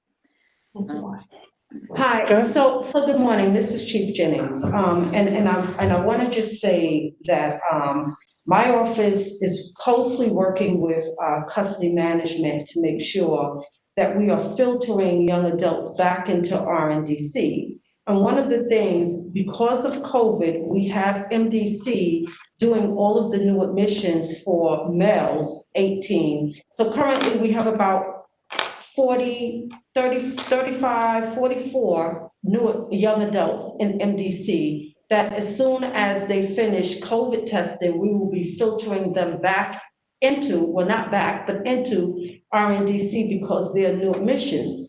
So we're watching these numbers very closely, and we're even soliciting them to see, for the ones that have been commingled, to see if the issues still exist and if they successfully want to do schooling. And we're having the program staff in those facilities solicit to get them to see how many of those persons that we're able to move back into RNDC. So we're not allowing it to go, you know, to waste. We are currently and constantly soliciting to see how many people we could successfully bring back into RNDC, because a lot of this has to do with the new admission processing. And prior to COVID, all 18-year-olds were processed via new admission at RNDC. So we will be filtering in people back into RNDC that are new admissions from MDC, and we will look to see how many other persons we could get into to RNDC, because currently we have 215 19 to 21-year-olds, and out of the 18-year-olds, which are a total of 57, 42 of them are in RNDC. So this is a progress that my office, as well as custody management, are looking at daily to see how we could get more persons back to RNDC. Chief, I mean, I can't even believe those numbers. That's such a low number. And it's just disappointing. We can't control that low number. I mean, I recall being there. There's such, I mean, you recall also. I mean, there were so many in a GMDC. I mean, you're talking about 300, total. Well, once we filter in the new admissions who have cleared new admission processing, then RNDC will be up approximately 300 or more. But what has changed has been the new admission processing. Right. Is there any consideration to like what we did in TRU, like the transition unit, to have a housing instead of just, if you block the cell, all right, now we can take you out? Is putting it in a unit where there's more offices, and instead of just transferring them out and just trying to work with some of these kids? I mean, all right, if you assault staff, that it's really not too much of a conversation, but I heard one of those situations to take somebody out if they block their cell, which, in essence is nonviolent, but could be a violent, if they come out and hurt somebody. But well, I haven't heard that. We have not used commingle specifically just for blocking of the cells. And I have been watching to make sure that we are trying to get as many young adults into RNDC and not allowing them to just overload them out. And I have been only signing off on ESH placements and monitoring secure to make sure it is only recent acts of violence and it's not based on history. Okay, because that was an option, and I didn't recall that being an option before. If you block the cell, I don't know who read it. No. I think something that is was noted in the department's variance request letter, and I'm not sure that folks had really read closely, but while our population in custody has reduced in number, it has concentrated at a very high level with respect to security risk group, gang affiliation, and violence. And so in fiscal 19, our young adults in custody with security risk group or gang affiliation was at 45.4%. Comparatively, the adult population is 15.6%. So, and the gang-affiliated young adults committed violence in fiscal 19 at a rate that was 9 times higher than gang-affiliated adults. And so, part of what I think, what we are seeing with the reduction of our population is this concentration of gang-affiliated young adults in custody and the disproportionate rate of their violence while in custody. And so, it is a challenge that Chief Jennings readily accepts, trying to manage safely the young adults in our custody and keep as many of them purely housed with young adults as possible, and in RNDC specifically as possible, and our staffing levels certainly reflect that, and our housing unit, living unit sizes are smaller in order to reflect a balance that we are seeking to try and manage this high rate of violence and gang affiliation, and trying to engage and live as peacefully as possible while they're with us. Right, and I'm totally aware of that with my experience. I understand what you're saying, but once again, these are the people who probably need the program the most. So what I suggested to the chief is, have a housing area within the young adults that has more offices. I think Bobby said it. More trained officers, adult housing areas does have ratio. More officers per detainees to adjust. I don't know why we're both talking. Is my phone? Please allow the board member to complete what he's presenting. Okay, thank you. And utilize more offices, more trained officers to try to reach these individuals. That was just my suggestion. I believe that piggybacks off of what Dr. Cohen also said. So that's just my thoughts. Thank you. And so just so you know, in those young adult houses, the staffing ratio that Bobby has spoke about, we have. There is a day room officer, there is a floor officer, and there's also an A officer. Right, and as you know, in the TRU, the transitional unit, we had 3 officers per 1 detainee when we had a bad situation in order to maintain.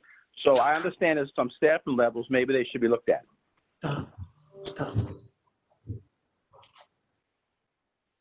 Is there a comment from the DOC? Thank you, Chairman. I'm completed. Thank you. Okay, are there any other comments or questions that the board members would like to make? This is a 6-month variance request. Are there any conditions, having heard what's been presented? Are there any amendments that anyone would like to offer? It is a 6-month variance request.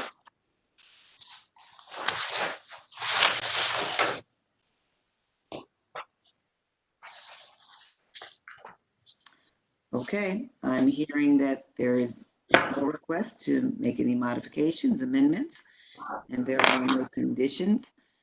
So we will move to. Are there no prior conditions on this variance? Yeah, Jennifer, there are existing conditions. Do you want me to read them? Please read them. Yep. Condition number 1, DOC shall house male young adults ages 19 to 21 in young adult only housing unless A, he is housed in a restrictive housing area with less than 14 hours lockout, i.e. ESH. B, he has engaged in violent or assaultive behavior towards staff or other people in custody, or C, he has engaged in actions that threaten the safety and security of the facility, i.e. cell door manipulation. These factors will be applied case by case and will only result in an individual young adult's placement in commingled housing after an individual determination is made. The department shall document each determination in writing, including the reason for such determination and all CODs and incident reports supporting each determination. The department shall send notification to the person in custody within 3 days. That includes for which reason of the 3 listed above, they are being moved.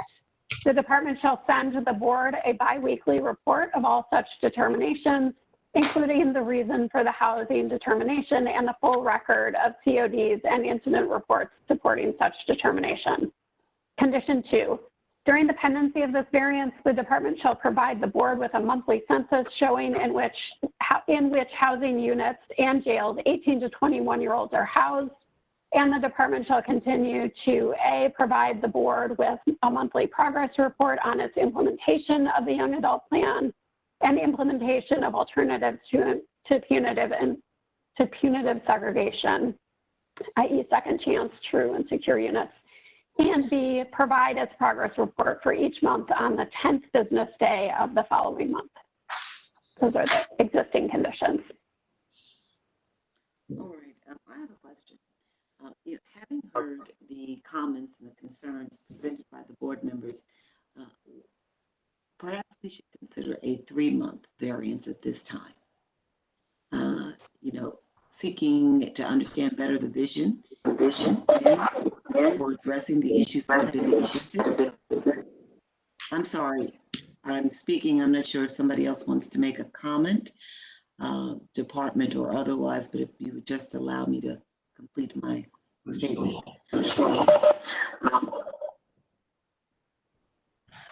Hearing the concerns that have been presented, I am presenting to my fellow board members the question of whether or not we should consider at this time a 3-month variance and not a 6-month variance.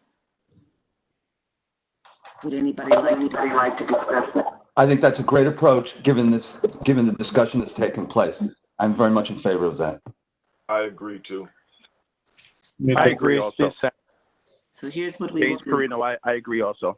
Okay, so I'm going to take a quick, ask for a quick motion to amend the variance request to 3 months. So move. Okay, seconded. Seconded. All right, very quickly. Let's see, I'm going to ask for a vote on that. Yes. Bobby, Yes. Stanley, Yes. Jackie, Yes. Steve, Yes. James, Yes. Felipe, Yes. and I vote yes as well. So the variance that we are considering is for a 3-month period instead of a 6-month period. And if the variance itself carries, we are looking to hear more about the concerns being raised if we find ourselves in 3 months having to address this issue once again. That's understood.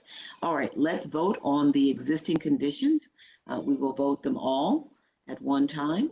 And so I'm going to again go through roll call. This is voting just on the conditions. Michael? Yes. Jackie?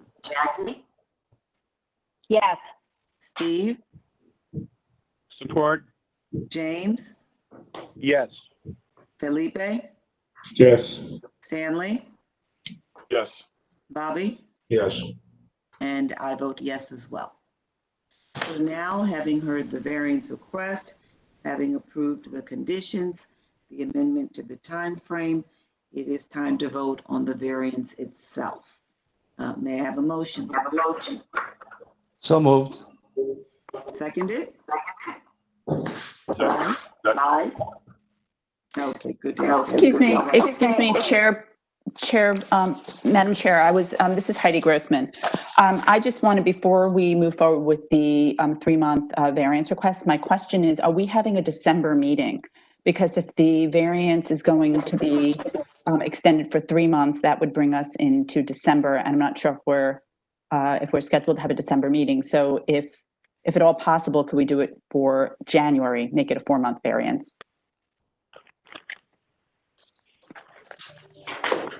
Heidi's right. We won't have a meeting in December, so you could do 3 months and we could raise it again at the November meeting, or as Heidi suggested, 4 months and raise it at the January meeting.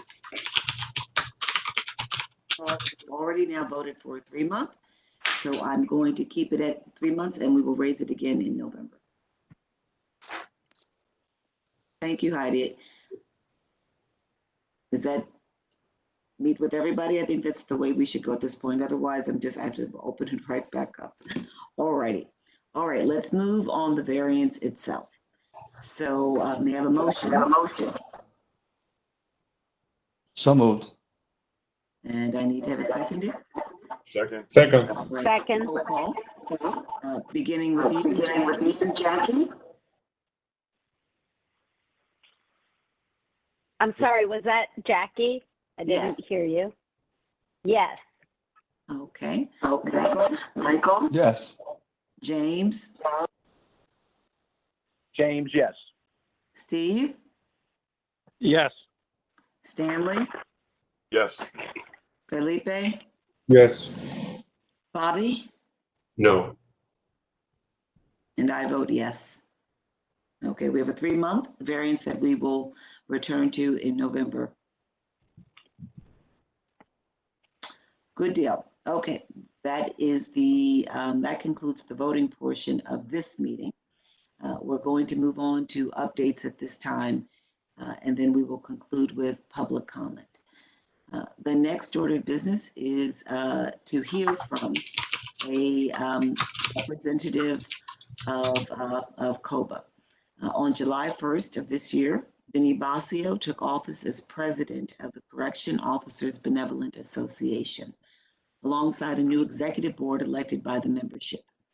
As I've communicated to Mr. Basio, we view, meaning the board, views the safety and support of the staff of the Department of Corrections as just as important as the safety and support of people in custody.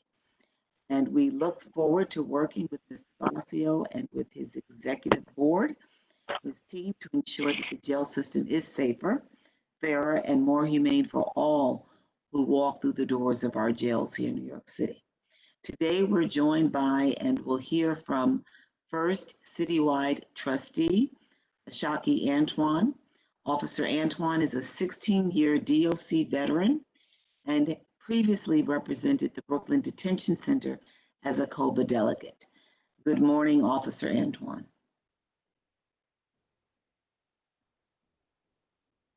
Good morning. Good morning. Good morning. Can you hear me? Yes, thank you. Good morning, Madam Chair, board members, and attendees. I would like to thank you for this opportunity to speak to you and to make my presentation. First and foremost, it's been said that the true definition of insanity is doing the same thing and expecting different results. The word accountability, as defined, states the fact or condition of being accountable, responsibility. When you are employed, your employer sets rules of an organization and it's not followed, the individual is held accountable, get written up or terminated. When you are in school and you commit an infraction against the school's policy, the individual is held accountable, suspension or expelled. When an inmate is admitted into the Department of DOC's custody, the inmate is given and signed a rule which clearly holds it accountable for any infraction while in custody. Sadly, in a jail setting, this is not happening. Inmates are splashing correction officers with urine, feces, and a mixture of both in an alarming rate, with no accountability for their actions. The lack of accountability has empowered repeat offenders to continue their assaultive behavior. For far too long, the message relayed to the inmates is that it's okay to splash, kick, bite, punch, slash, grope, and disrespect correction officers, again, with no accountability. Over and over, inmates are not held accountable for the same very inmate rules set in place to ensure structure, safety, and security in the jails. Do you understand that every time a correction officer is assaulted by an inmate, it dehumanizes the officer?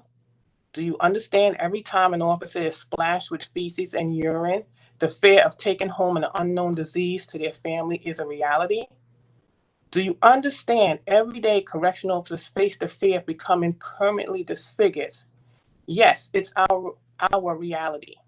We have to collectively meet in the middle. We have to hold violators of inmate rules accountable. We cannot set rules and disregard them to suit a specific group, narrative, or agenda. In closing, as stated prior, the real definition of insanity, let's put an end to the insanity and focus on the well-being, safety, and security for everyone, especially correction officers who day in and day out patrol the toughest precincts in New York City. Thank you. Thank you. Before you step away, Officer Antoine, are there any board members who would like to ask any questions or of Officer Antoine or make any comment?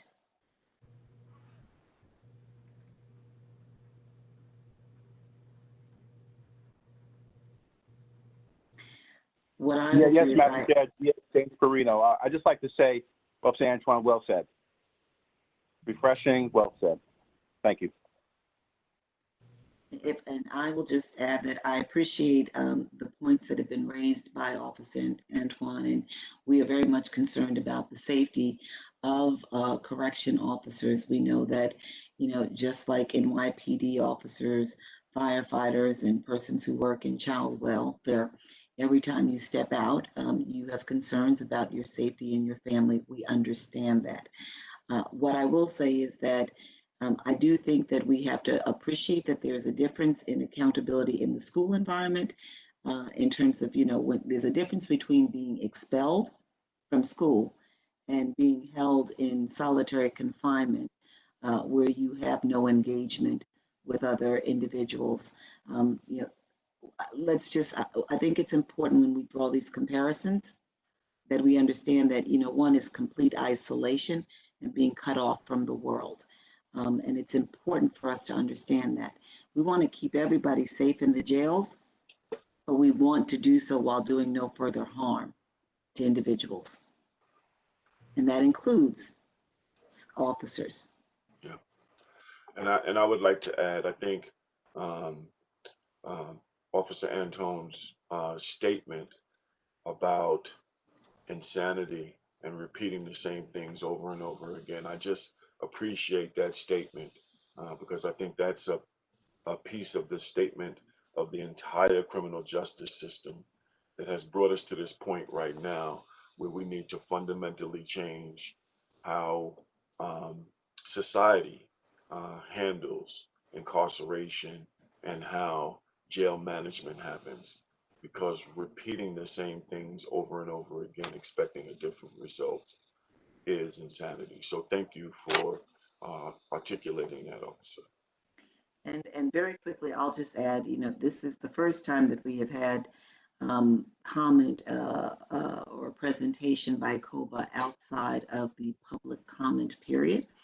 And that is a decision that I made because I think it is very important that as a board that is concerned with oversight of the jails, it's not just concern for detained persons. It's for everybody who walks through our jails and is challenged and at risk.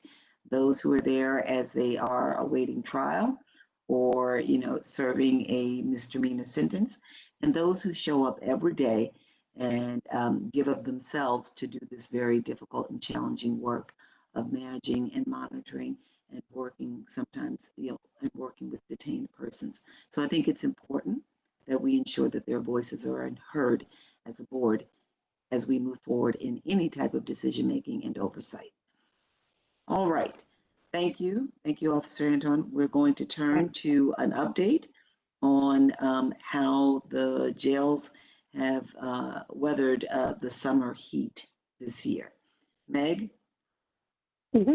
On August 21st, 2020, the board released a report on New York City jail heat conditions.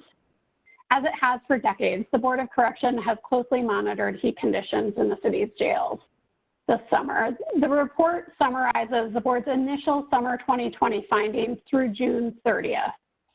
It also outlines the Department of Corrections' progress in implementing many of the recommendations made in the board's September 2019 heat report, which documented conditions in jail operations during the July 2019 heat emergency.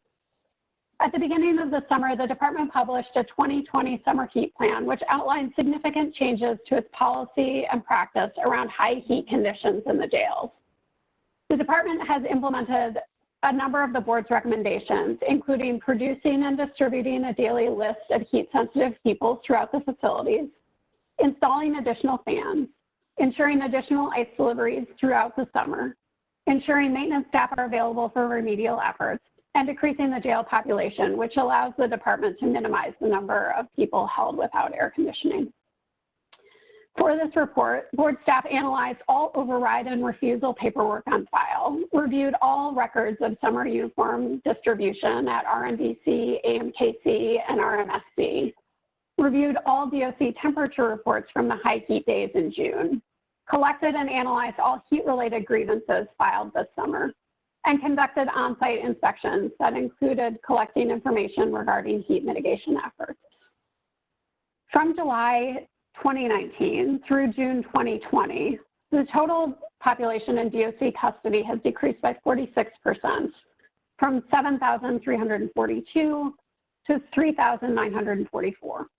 In June 2020, there was an additional 137 beds in open air-conditioned housing units compared to last summer. The total population held in non-air-conditioned housing has decreased by 64%, from 3,947 people in non-air-conditioned housing to 1,433.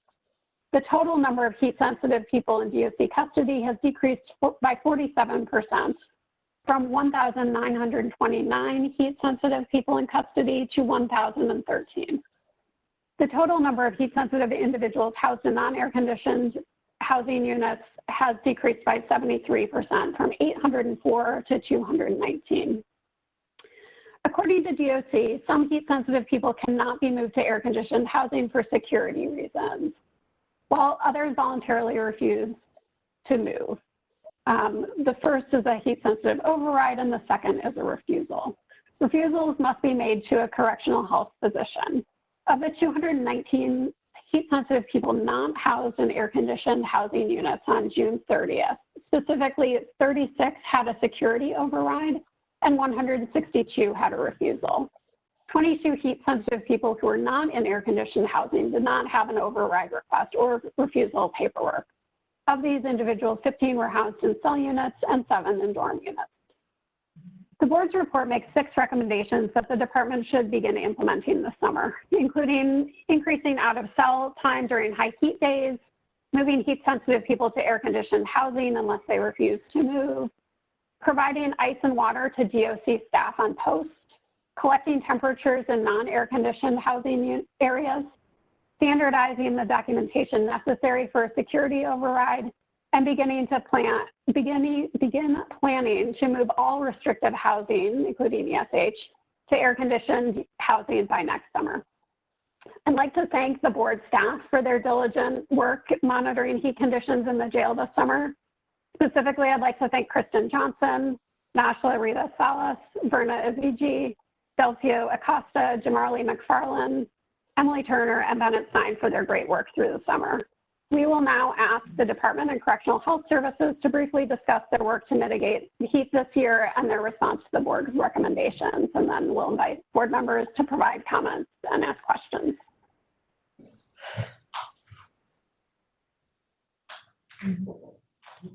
Who's doing this? Hi, this is Patricia Feeney, the Deputy Commissioner for Quality Assurance and Integrity. And we'd like to thank the board for acknowledging all of the hard work and the improvements that the department has made. We are proud of the great work that we've done this summer. I'd like to go over the recommendations and our DOC responses.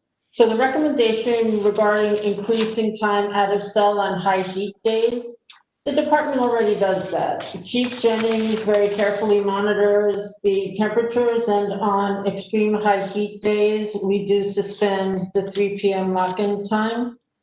So we do look at that on a daily basis, and whenever that's necessary, it is done. At this time, the department is not going to remove the plexiglass covering all of the cell windows. There is ventilation in all of the cells, and blocking the windows does not remove the ventilation that we have in the cells. That's also up as a safety and security measure. The second recommendation was to immediately move every heat-sensitive person in custody to air-conditioned housing unless the person voluntarily refuses. The department has ensured that all of the people in custody are aware that they may return to the clinic at any time to be put back into heat-sensitive status as long as their medical condition remains the same if they've previously refused. And the department will certainly support the inclusion of any such notices on any future revisions of CHS's heat-sensitive forms. The next recommendation we'll let CHS answer because it deals with their forms. Regularly providing ice and water to all DOC staff, especially those working in non-AC units. The department allows staff to bring water and water bottles to fill inside their facility. Staff are able to provide and fill their water bottles on their post using ice and water that's delivered to the housing areas and otherwise available in staff areas. So we do on high heat days deliver ice to our staff as well as the incarcerated individuals. The department will continue to ensure that our facility leadership is making efforts in order to ensure the water and ice are available for all of our staff and to encourage staff to bring adequately sized personal water bottles in order to ensure that they are comfortable as possible on high heat days. The next recommendation is for the department to collect temperatures in non-air conditioned housing areas. The department already does that on a daily basis. Temperatures are taken in ESH housing. It's taken in non-air conditioned mental health housing areas. So every day we're able to gauge what the temperatures are inside celled units in departmental facilities. So I do not believe at this point it's necessary to take additional temperatures inside non-air conditioned housing areas. If for some reason Assistant Commissioner Antoine or I believe that we do need additional temperatures, we instruct the jails to do that. Set specific protocols for accepting supporting documentation used for heat-sensitive security overrides. Our Health Affairs Unit, which is the unit responsible for making the determinations, has direct access to all of the supportive documentation that they need. Should Health Affairs require additional documentation, they can always request it from the facilities, but we feel that it would be an unnecessary burden to the facilities and to Health Affairs, and it wouldn't necessarily impact any determinations that were made by Health Affairs. And your recommendation is to begin planning to move all restrictive housing, including ESH, to air-conditioned housing by next summer. The department, as always, tries to house as many individuals as possible in air-conditioned housing. And I believe right now we have approximately 75% of our incarcerated individuals are in air-conditioned housing. And we will continue to make those decisions on a case-by-case basis so that we can best utilize the air conditioning spaces that we have, so that the greatest number of individuals can be housed in air-conditioned housing. And finally, the recommendation is the city should continue its efforts to decrease the jail population. The department, prior to and during COVID pandemic, supported all the city's efforts to release people in custody who can safely receive services and treatments in community settings. The department continues to support these important efforts, both locally and in practice, by facilitating the timely release of individuals who do not pose a credible risk to public safety. And we're committed to doing this important work.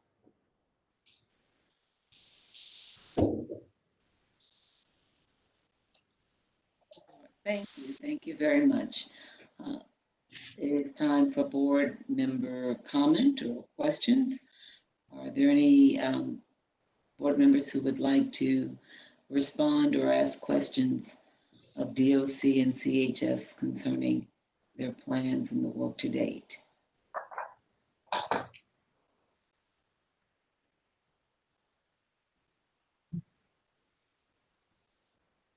Okay, I'm going to move on. Thank you very much for the work that you've done. Let's move on to hear an update concerning CHS and DOC's continued handling of COVID-19 in 2020 and in the jails. And before we begin, I just want to express my continuing appreciation to the department and to CHS for their handling of these matters, and very much appreciated. Meg? Thank you. We, as Jennifer mentioned, we've again asked the departments and CHS to provide an update on the response to the COVID crisis. The pandemic is not over, and we must all stay vigilant. DOC and CHS's collaboration and hard work in dangerous conditions at the height of the pandemic was heroic, and this work continues. The effort to identify, separate, monitor, and treat sick people, vulnerable people, and people who may have been exposed is and was effective at providing care and limiting the spread. This work in the jails has happened alongside a sharp decrease in the jail population. CHS supported these efforts by identifying for the courts people at particular risk of death if they were infected. DOC supported these efforts by quickly and efficiently ramping up the discharge process. The jail population decreased 31% from March 16th to April 29th, a decrease of 1,725 people from 5,557 to a low of 3,832 people in custody. At COVID's peak in the jails, 259 people were in COVID-confirmed and symptomatic housing. Tragically, 3 people in custody died from COVID-19. However, the outbreak and its human impact would have been much worse if not for the decrease in the jail population. The decreased population meant that many fewer vulnerable people were in jail, and DOC and CHS were able to commit more resources to those who remained. Unfortunately, and potentially dangerously, the jail population is increasing. On September 4th, 2020, the population was 4,160, an increase of 328 people, or 9%, since April 29th. September 4th jail population includes 579 people who are 50 years or older, a population particularly vulnerable to COVID-19. This is an increase of 102 people, or 21%, since April 29th, when there were 477 older people in jail. The board continues to publish weekly COVID-19 data reports on its website. As of September 4th, CHS reports there were no active COVID cases in the jails. There were also no asymptomatic or exposed housing areas designated. Additionally, as of September 3rd, there have been a total of 207 CHS staff members and 1,428 DOC staff members diagnosed with COVID-19. In the 2 months previous, there were only 10 additional DOC staff cases and 8 additional CHS staff cases. In addition to producing weekly data reports, board staff continue to conduct targeted on-site inspections in the jails and have been closely monitoring the census in the communicable disease units, or the CDU units, at West Facility, where confirmed and symptomatic patients are isolated and new admissions who refuse testing are quarantined. As of September 4th, there were a total of 37 people in the CDU. Board staff have also been closely monitoring placements into and out of the units currently designated as asymptomatic but exposed units on quarantine. Board staff identified several placements into and movements of individuals out of these units that did not appear to comply with the policy. The department reports that the facility is taking corrective action and will use security memoranda that will be read at all roll calls on each occasion that a housing unit receives a medical isolation designation.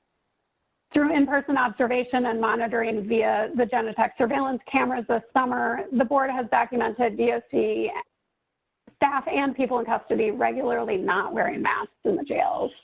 While DOC has printed and posted many flyers in the jails, it appears a new creative approach is now necessary. As we've recommended since May, the board calls on DOC and CHS to work with DOHMH on a new public health campaign to communicate health risks and why it is so important, particularly in a jail, to wear masks. This campaign should employ and empower both peer educators and trusted health officials. Finally, while the jails must continue to structure operations to mitigate the risk of COVID-19, the board increasingly receives questions from people in custody, families, and advocates about the city's plan for a phased reopening of the jails, which we understand must be done safely and smartly. This includes questions about how the department will decide when to begin some form of in-person visiting, school for young adults, congregate religious services, law library, and many others. And we ask what are the department's considerations in developing and implementing this reopening plan. We will now invite the board members to ask questions for CHS and the department.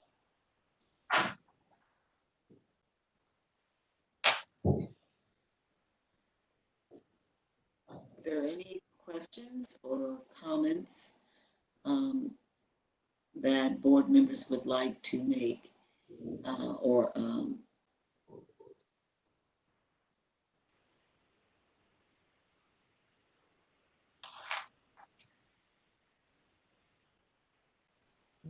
Yes, this is James Perino. I was wondering when we're going to start conjugal services.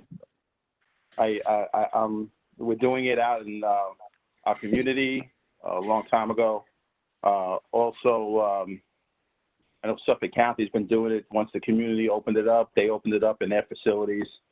So I was wondering when we're going to start it with ours, and what kind of, I know our chapels are very big, so what kind of social distancing and what kind of plans have been made to enter this stage?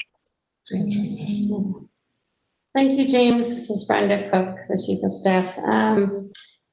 We are extremely focused on the safety and health of those who work and reside in our facilities, and are developing plans, as Executive Director Egan mentioned, that are both cautious and careful to bring back services in both a congregate setting and in an in-person manner that we had previously provided prior to COVID.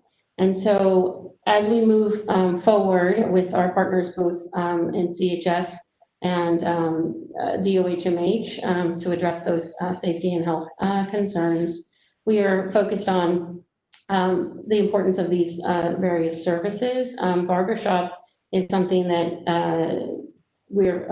is critical, to those in custody, and we have plans in place to reinstitute those services first. We've been engaged with our labor unions for the staff that work in the delivery of those services to make sure that we have a plan that affords effective social distancing and necessary personal protective equipment for those that are involved, both the participant in the service and the staff member delivering the service.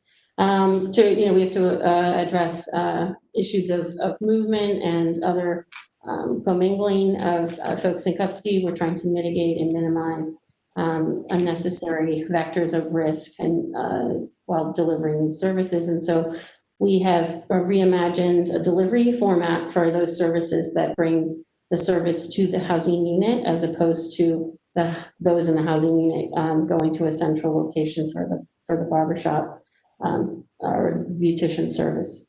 So those discussions, as I mentioned, are underway, and we're in the process of finalizing those preparations and what would be needed to reinstate. And we'll have an update, as Executive Director mentioned, and myself and Chief of Staff Ben Farber and others are regularly engaged with the board and the board staff on the development of that and the date for those resumption.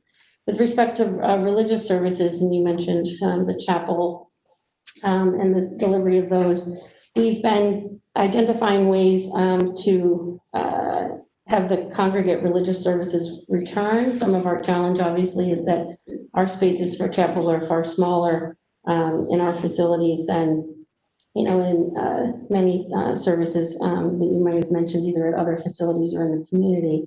And so we're looking at both limiting the number of individuals who participate in that in-person service and align with New York State's reopening guidelines with respect to, sanitization and use of individuals'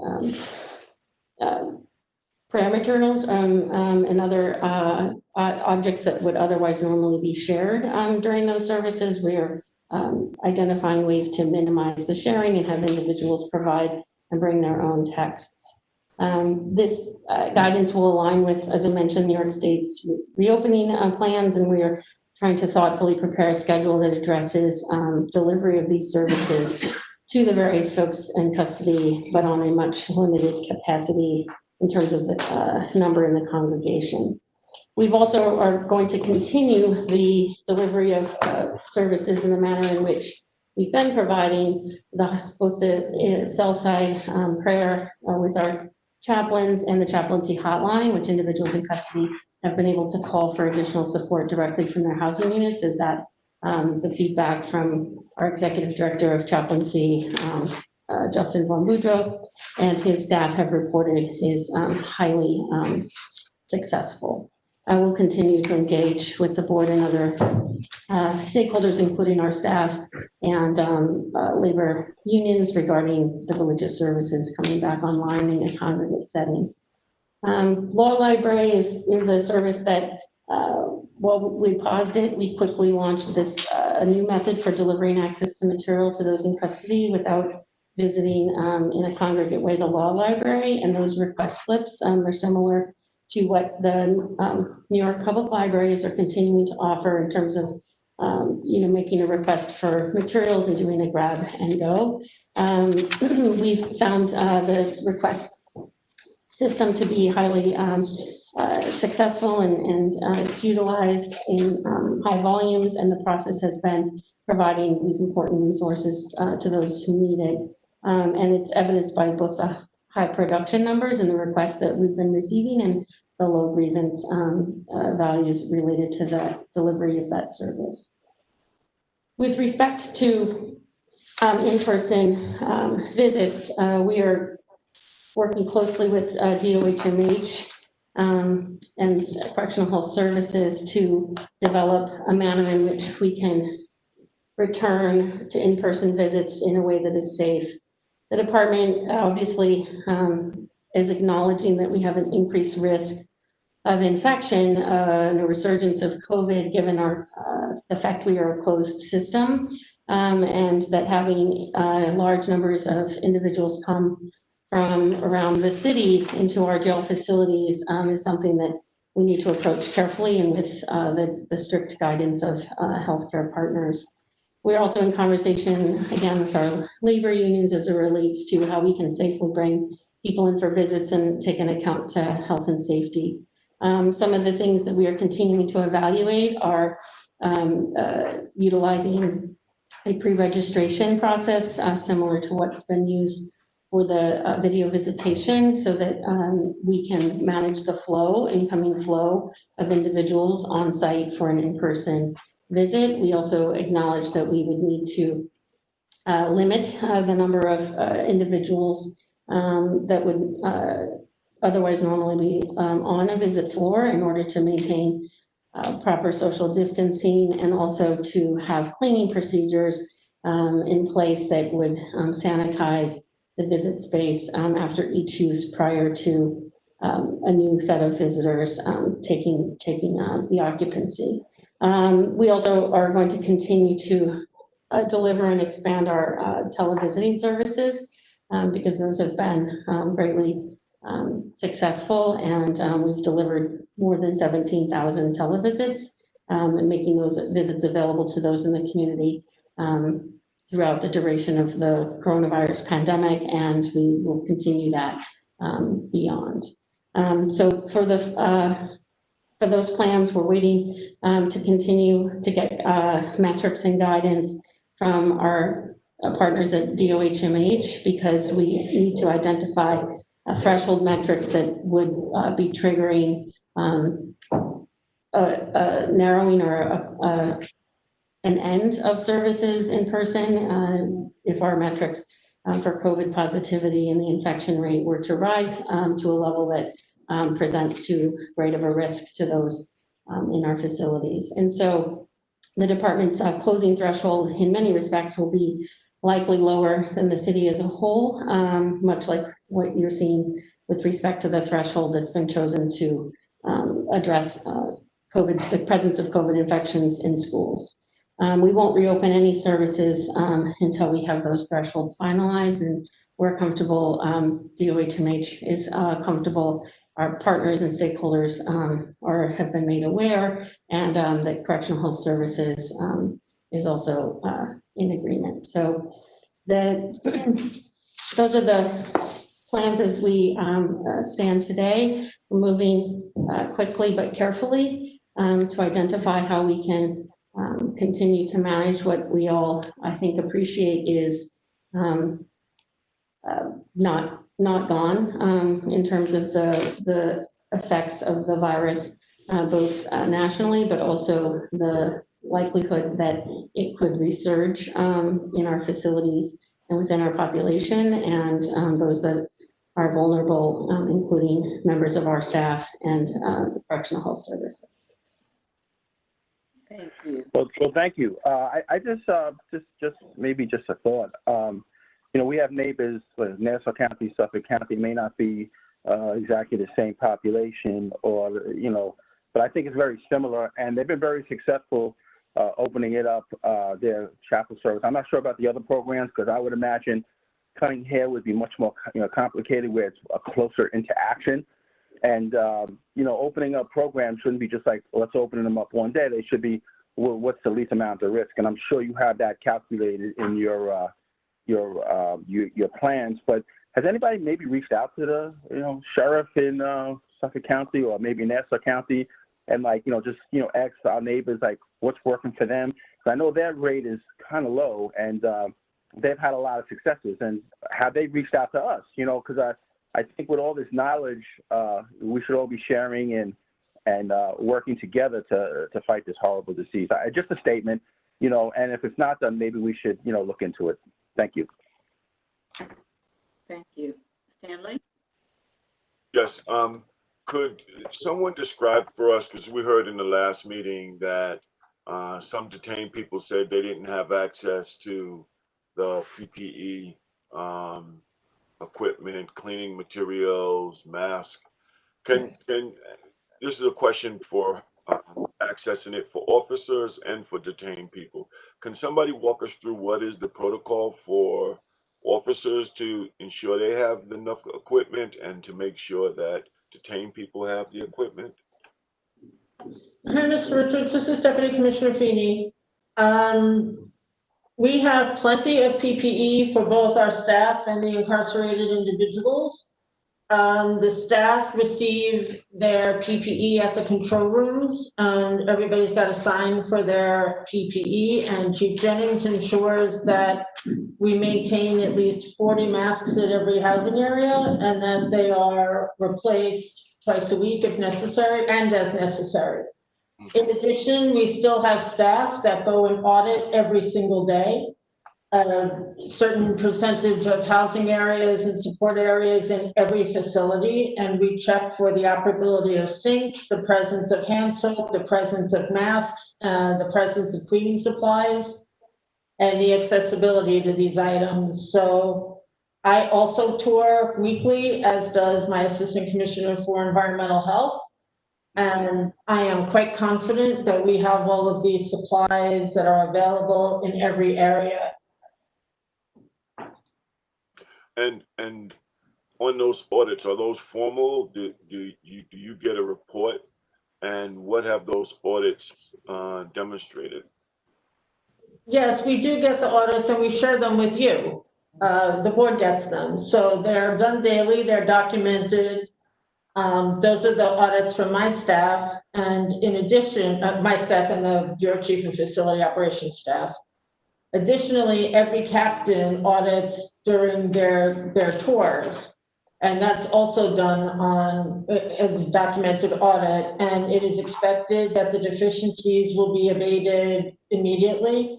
If there are deficiencies on the reports that we get, Assistant Commissioner Antoine or I reach out to the warden to ensure that everything is abated. Thank you. Mm-hmm.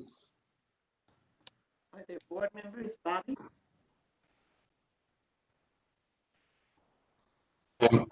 So I visited AMKC a little over a month ago, and I observed at that time a substantial failure of staff and of incarcerated persons to be wearing masks. It was the normal process there. Masks were available, but they were not available at where the incarcerated persons were. They were available in the bubble, and we would go to the bubble and ask, "Do you have masks?" And we're showed that they had masks, and we said, "Did anybody ask for a mask?" And we're showed forms saying no one has ever asked for a mask. When I spoke to people within housing areas, they didn't know how to get a mask, and clearly there was no process involved in encouraging people to wear masks. There seems to be a rule which is effective that when persons, incarcerated persons, are transported within the out of their housing area within the facility, they wear masks at that time. But when the rate of infection is 0, it probably doesn't matter if you wear a mask. But the rate of infection may not continue to be 0 in the facility. So I'm concerned with what the plans are for coping with a second wave should that develop. If it doesn't develop, then whatever plans you have would be unnecessary. But if it does, I would like to know if the department and CHS are considering any of the following: a different approach to encouraging mask wearing by correction staff and by incarcerated persons and by civilian staff. Everybody who works in the facilities, I believe, saw the same thing that I saw. I did not get any sense that this was a very isolated experience that I had. I also, and I think that involves a discussion between the people who are living and the people who are working in the facilities together about their relative and mutual risks to each other at this time. Obviously, if there's no COVID, then you don't need to wear a mask. But when COVID gets inside there, it will matter a lot unless everybody has already been infected. Now, obviously, many thousands of people were infected on Rikers Island and other DOC facilities. We're aware of 1,500 of them, but that's how many, but those were, a lot of them were when testing was mainly symptomatic. So right now, in nursing homes in the United States, when they are reopened, the staff is tested frequently. The population is tested frequently. And I think throughout New York City, when plans are, and throughout the country, the colleges and other places in this country, when facilities are sort of reopened, and that's the discussion we're having right now, reopening to visiting, reopening law library. What are the department and this Department of and H+H and DOHMH's plan for testing of civilian and staff and incarcerated persons going forward to minimize the effect of a second wave in a place at such high risk of rapid transmission as the Department of Correction? So, Bobby, thank you for your questions and your observation. We have developed a very effective plan to manage the spread of COVID in our facilities, as you can tell by our numbers and our success rate and our very low infection rate and spread rate at this point in time. So we have always had messaging regarding masks for staff and people in custody. When I tour, I see some of the same things that you do, and I frequently remind staff about wearing their masks. A lot of times they're down under their chin, and we instruct them to put them back on. Your point is well taken that when COVID's not present, people feel less urgent about putting their mask on. And as I told the housing facilities, those folks who are incarcerated have been quite comfortable living in their housing areas with the same individuals who they know are not carrying the disease. Much like we are in our own home, we're very comfortable with those who we're living with, and they feel no need to wear their masks. The signage is up everywhere about your mask, and it's necessary. We have not taken back the rule about wearing a mask. We encourage putting on the mask every single day. If those in custody don't know, and they say they don't know where the masks are, we remind them that they are available in the bubble. And all they have to do is ask for them. We don't leave them in the housing area because we want to have a steady supply of available masks to be handed out when asked for it. You don't have to, those in custody don't have to sign for it, they just need to ask for it. People who work for DOC do have to sign out their masks because we want to make sure people are getting them and they are receiving them and we have enough on hand. That's how we determine what supplies need to be to the facilities when they're asking for renewed. So I'm not going to speak for CHS with regard to testing those who are incarcerated. Our staff have the ability to get free testing at testing sites whenever they are feeling ill or they believe that they have been exposed to someone who has the disease. So if the worst happens and we have a resurgence in COVID spread in our facility, we know exactly what to do with quarantining our houses, keeping staff as steady as possible in our housing areas, and doing what we did previously to be successful. And I will let CSH speak for the testing. Thank you.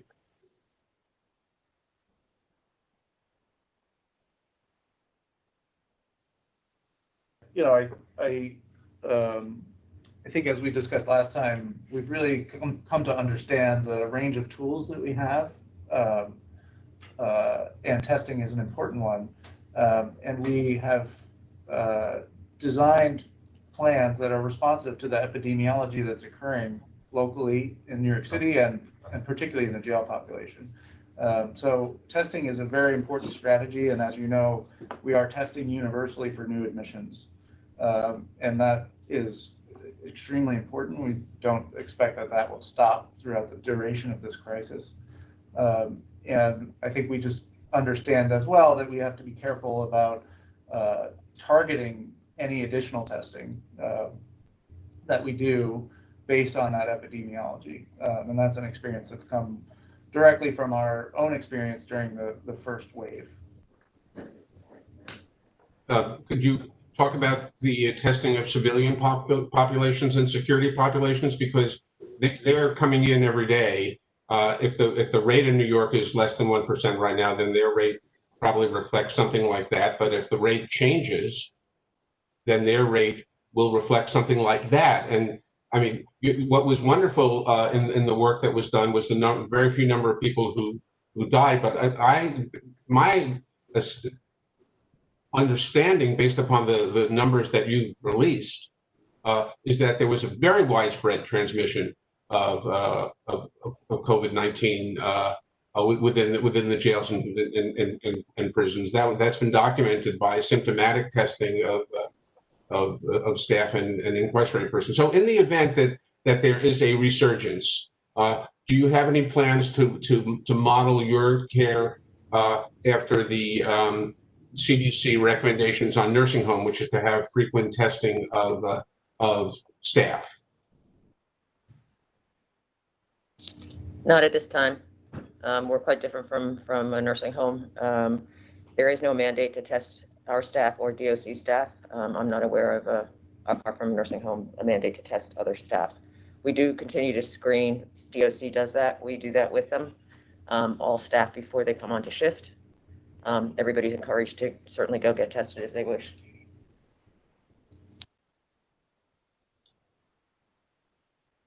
Yeah. Okay. You know, I guess we will see.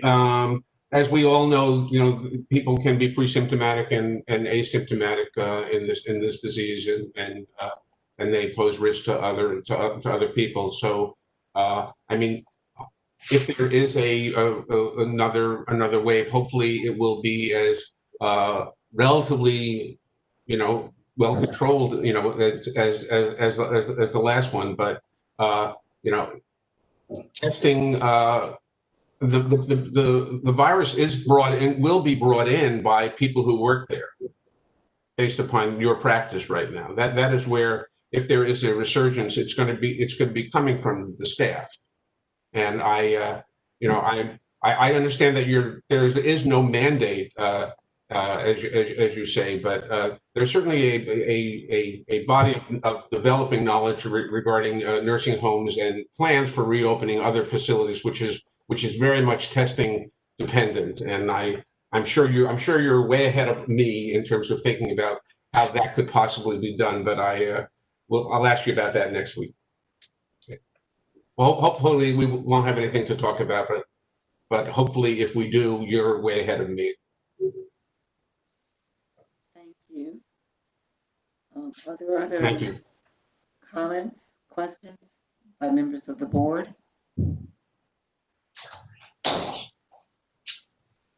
Okay.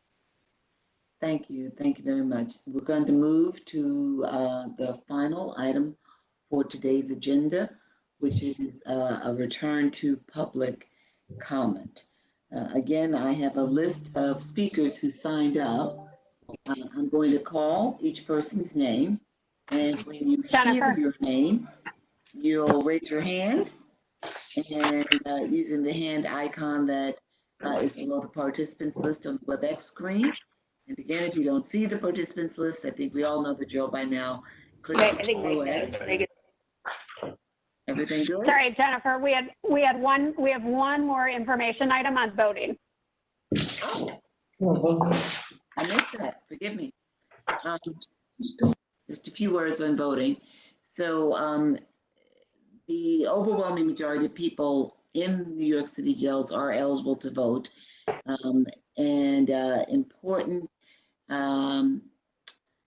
Important and time-sensitive steps like completing voter registration forms, absentee ballot applications are especially challenging for people in custody who are deprived of internet access and the ability to drop off forms in person and therefore rely on the jail's mail system or DOC staff. The New York City Charter requires the Department of Correction to implement a program to assist individuals with voting. This year, the department must offer absentee ballot applications to eligible individuals and a means to complete them between September 4th and October 20th. After receiving absentee ballots from the New York City Board of Elections, DOC must distribute the ballots to people in custody and, upon request, provide assistance in completing them. DOC is also required to transmit completed applications and ballots to the Board of Election if requested by a person in custody to do so. We've asked the department to present its voter engagement plans for this year's presidential election and how they will adapt their programming for the jails operating amidst a pandemic. Are they to present? Meg? Good deal. Yep, I believe Stephen Kaiser is here to present. Yep. Thank you. Hopefully everyone can hear me. Yes. Great. So good morning. My name is Stephen Kaiser. I'm the Executive Director of Policy and Intergovernmental Affairs at DOC. First, want to thank you very much for having me here to discuss what is a very important item of civic engagement and the efforts of the department, as well as CHS are taking in advance of the October 9th registration deadline, as well as in advance of the absentee ballot request deadline on October 27th, and of course the absentee ballot submission deadline on Election Day, November 3rd of this year. Before I discuss the specific efforts currently underway, I just want to first use this opportunity to make a quick PSA to those committed folks who are still watching. Please ensure you're registered to vote in the upcoming election if you're eligible. Information regarding New York eligibility can be found on the New York City Campaign Finance Board or the Board of Election websites. If you're unsure if you're currently registered, you can use New York's registration lookup tool online at voterlookup.elections.ny.gov, which can also be used to determine your full site location if you plan to vote in person. Of course, all New Yorkers can vote absentee in this upcoming election due to COVID, so please ensure that you submit an absentee ballot request if you plan to vote absentee. Voting is an incredibly significant and critical form of civic engagement. I don't think I need to discuss the additional context of this particular election to express that everyone who is eligible to vote should absolutely vote. In the context of corrections, voting is also an incredibly powerful manner for people to feel connected to their communities, to directly have a voice in their communities, and to express their personal agency. As I've presented to the board in the past, the department has mobilized and led widespread registration and civic engagement efforts in DOC facilities, not just this past year, but over the past many years. These efforts, which rely on widespread messaging campaigns, as well as in-person engagement and assistance led by the DOC Programs Division, enabled the department to register over 1,000 eligible people in custody in 2019. Due to the challenges of COVID, as mentioned, we are utilizing a voter assistance package, which is currently being printed and will be distributed to all people in custody over the coming weeks and weeks. These packets will include information on voter eligibility, particularly tailored to people who are incarcerated in New York, and all of the upcoming election deadlines. They'll also include voter registration forms with prepaid postage, absentee ballot request forms from the BOE in both English and Spanish, as well as New York City Campaign Finance Board registration and absentee ballot request form instructions in both English and Spanish. These packets also encourage people to submit their election materials directly to Programs Division through the program slip delivery model that was discussed earlier this meeting. for hand delivery directly to the correct Board of Election office. Though, of course, people are able to submit their forms through the correspondence system, which is their right if they choose to do so. People are also additionally able to request these materials in other languages by submitting a request to the Programs Division system. But these are comprehensive packets. They're intended to give everyone all of the information and materials to vote and to register and request absentee ballots in advance of the election. In addition to these efforts, the department is very happy to be partnering with CHS this year. So I'll be turning it over to, I believe, Rachel from CHS to speak about their in-unit engagement efforts. Hi, this is Dr. Rachel Bedard. I'm the Director of Geriatrics and Complex Care Service. And I just wanted to follow Stephen's comments briefly by saying what we're doing to partner with DOC on this effort at CHS. So you can all hear me? Yeah, okay. For the last week and a half, we have had staff who have been approaching patients on housing areas about registering to vote. The majority of the people that we approach would be first-time voters and need some significant engagement around reasons to vote. There's often a lot of confusion about who can vote, whether they're allowed to vote. And we have done extensive staff training with my team and with the Young Adult Service to prepare people to talk patients through those conversations. They'll bring the packets with them. We can do it in English and in Spanish, and then sit with patients and actually complete the registration with them right then and take it so that we can submit it on their behalf. We've done 120 patients 120 registrations in the last 10 days or so, and we are expanding this effort with a sort of modified guide for all CHS staff who are interested to be able to do this with patients wherever they encounter them. So some certainly can do what we're doing, go to the housing areas, but also just for people to be able to use in clinical encounters if they want to, on discharge encounters, all of that. And so far, just anecdotally, I would say that it's been really moving and really meaningful, and that many patients have been incredibly grateful for the assistance in this done and said that they're particularly excited to vote this year. Thanks, Rachel. Just to add, so as the department is continuing with previous efforts for people have their election materials, obviously we're incredibly thankful for the work CHS is doing because that in-unit, that in-person engagement is so powerful and important in this context.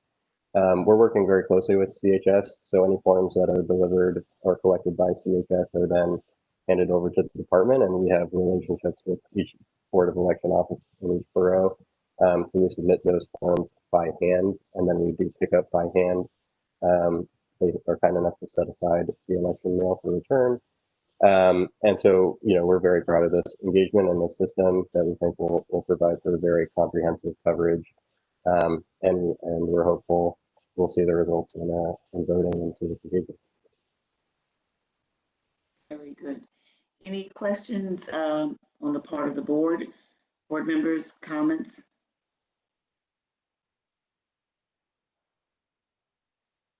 Okay, thank you. Thank you very much. We will now move to the final item on the agenda, which is public comment.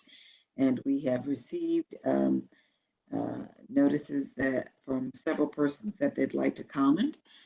Everyone on this list, I believe, has presented before, save maybe one or two who haven't, but I believe everyone has. Nonetheless, we're going to call your name. When you hear your name, raise your hand using the hand icon below the participants list on your WebEx screen. If you don't see the participants list, click on the silhouette of a person on the menu at the bottom of your screen. Once you open the participants list, you should see the hand icon in order to raise your hand.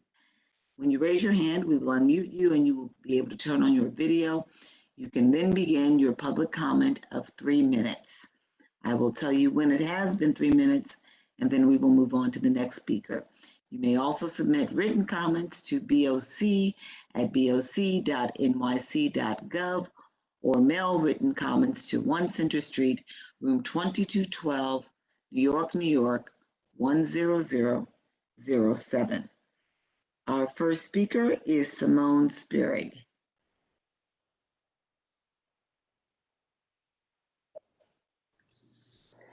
Good morning. My name is Simone Spierig, and I'm the Jail Services Social Worker at Brooklyn Defender Services.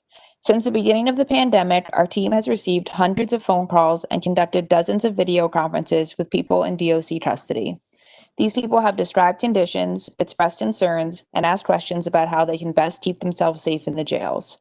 We hear their pleas repeatedly, and today we demand that DOC and CHS are held accountable during this crisis. A man I recently met with, who I'll refer to as Mr. A, shared his alarming experience at AMKC regarding COVID-19 testing in the jails. Mr. A entered DOC custody in mid-August and did not receive a virus test until approximately 2 days after being placed in a housing unit. Upon being tested, he was told by CHS staff that he would receive his results in writing within 10 days and that he would not be transferred to a different housing unit within that time frame. Not only did Mr. A never receive his results back, but DOC transferred him to a new housing unit just 3 days after taking the test. During our conversation, the fear and anxiety of Mr. A was palpable. He described both housing units as a revolving door, with new admissions constantly coming and leaving, sometimes in the middle of the night. He had no idea where these other people were coming from, tested for the virus. To add to his concern, CHS designated Mr. A as high risk due to his age, making him even more vulnerable if he were to contract the illness. What happens if I get COVID? He asked me. I'm really scared. Mr. A also shared that most DOC staff in his unit are not wearing face masks, and he has personally asked officers to please wear PPE out of fear of contracting COVID-19. Unfortunately, Mr. A's experience is not an isolated one. The people our office speaks with continuously share similar realities and sentiments regarding COVID-19 and protocols within the jails. Mr. A was one of 3 clients I spoke to within a week that had been transferred to other housing units despite never receiving their test results back. With reports that many units are operating above 50% capacity, the current conditions make it nearly impossible to practice social distancing and follow CDC guidelines. This uncertainty builds tension and fear among people in the jails, creating an unsafe and unstable environment. We're seeing a continuous increase in the New York City jail population with new admissions into custody, and we are deeply concerned with the department's preparedness and protocols. The lack of transparency around testing and regulation is problematic and begs the question for DOC and CHS. What's your plan to keep people in custody safe? How are we going to protect people if there's a second wave? We need concrete, real answers. Thank you for your time. Thank you. Thank you very much. We will now move to Sarita Daftari. Daftari.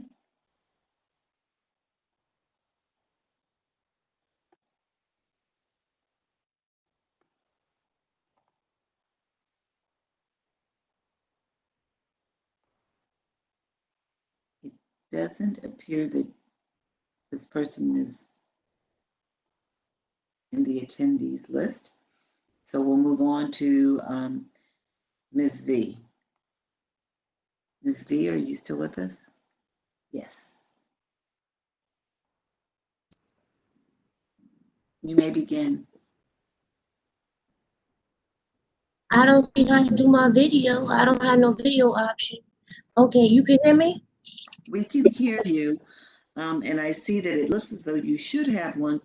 You don't see, there's no icon that says start video? No, it just has the hand icon. Okay, no, anyway. Okay, well, thank you, everyone. So I'm Minister Dr. Victoria Phillips, and I'm also a member of the Jails Action Coalition.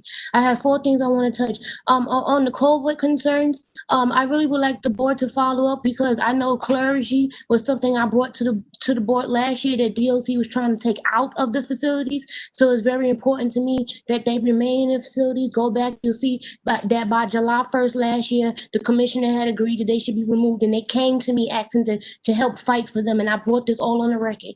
As far as COVID concerns, law library, the staff is not showing up for days, weeks at a time.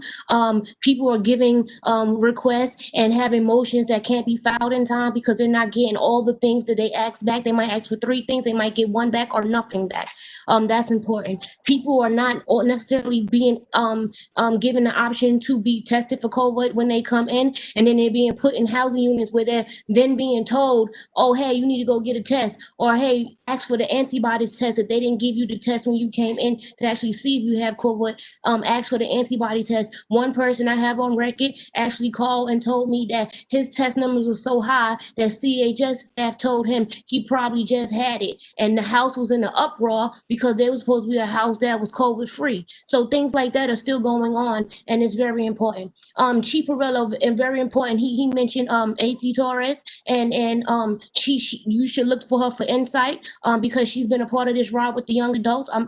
And I want to also say you should look to me for insight as well, because I've taken that entire road trip with them from the very beginning, as I've often mentioned on the record. And so I say that to say, when it comes to programming, she mentioned that programming has been a challenge during COVID. But let me remind this board that programming was a challenge before COVID. You have the data around escort issues and everything else. I don't have time to waste on it, but you have the data that it was an issue before COVID. I want to move on to the tablets. The tablets is very important because they said that they was reissuing back out and that things had changed on them. But this is where, as a member of the Adolescent and Young Adult Advisory Board, which has not been outreached by DOC the whole time of this pandemic, and was they was trying to get out a meeting with us in 2019, barely meeting with us, and I've raised that on the record as well. I brought up in one of our last meetings around the tablets because I had a lot of questions,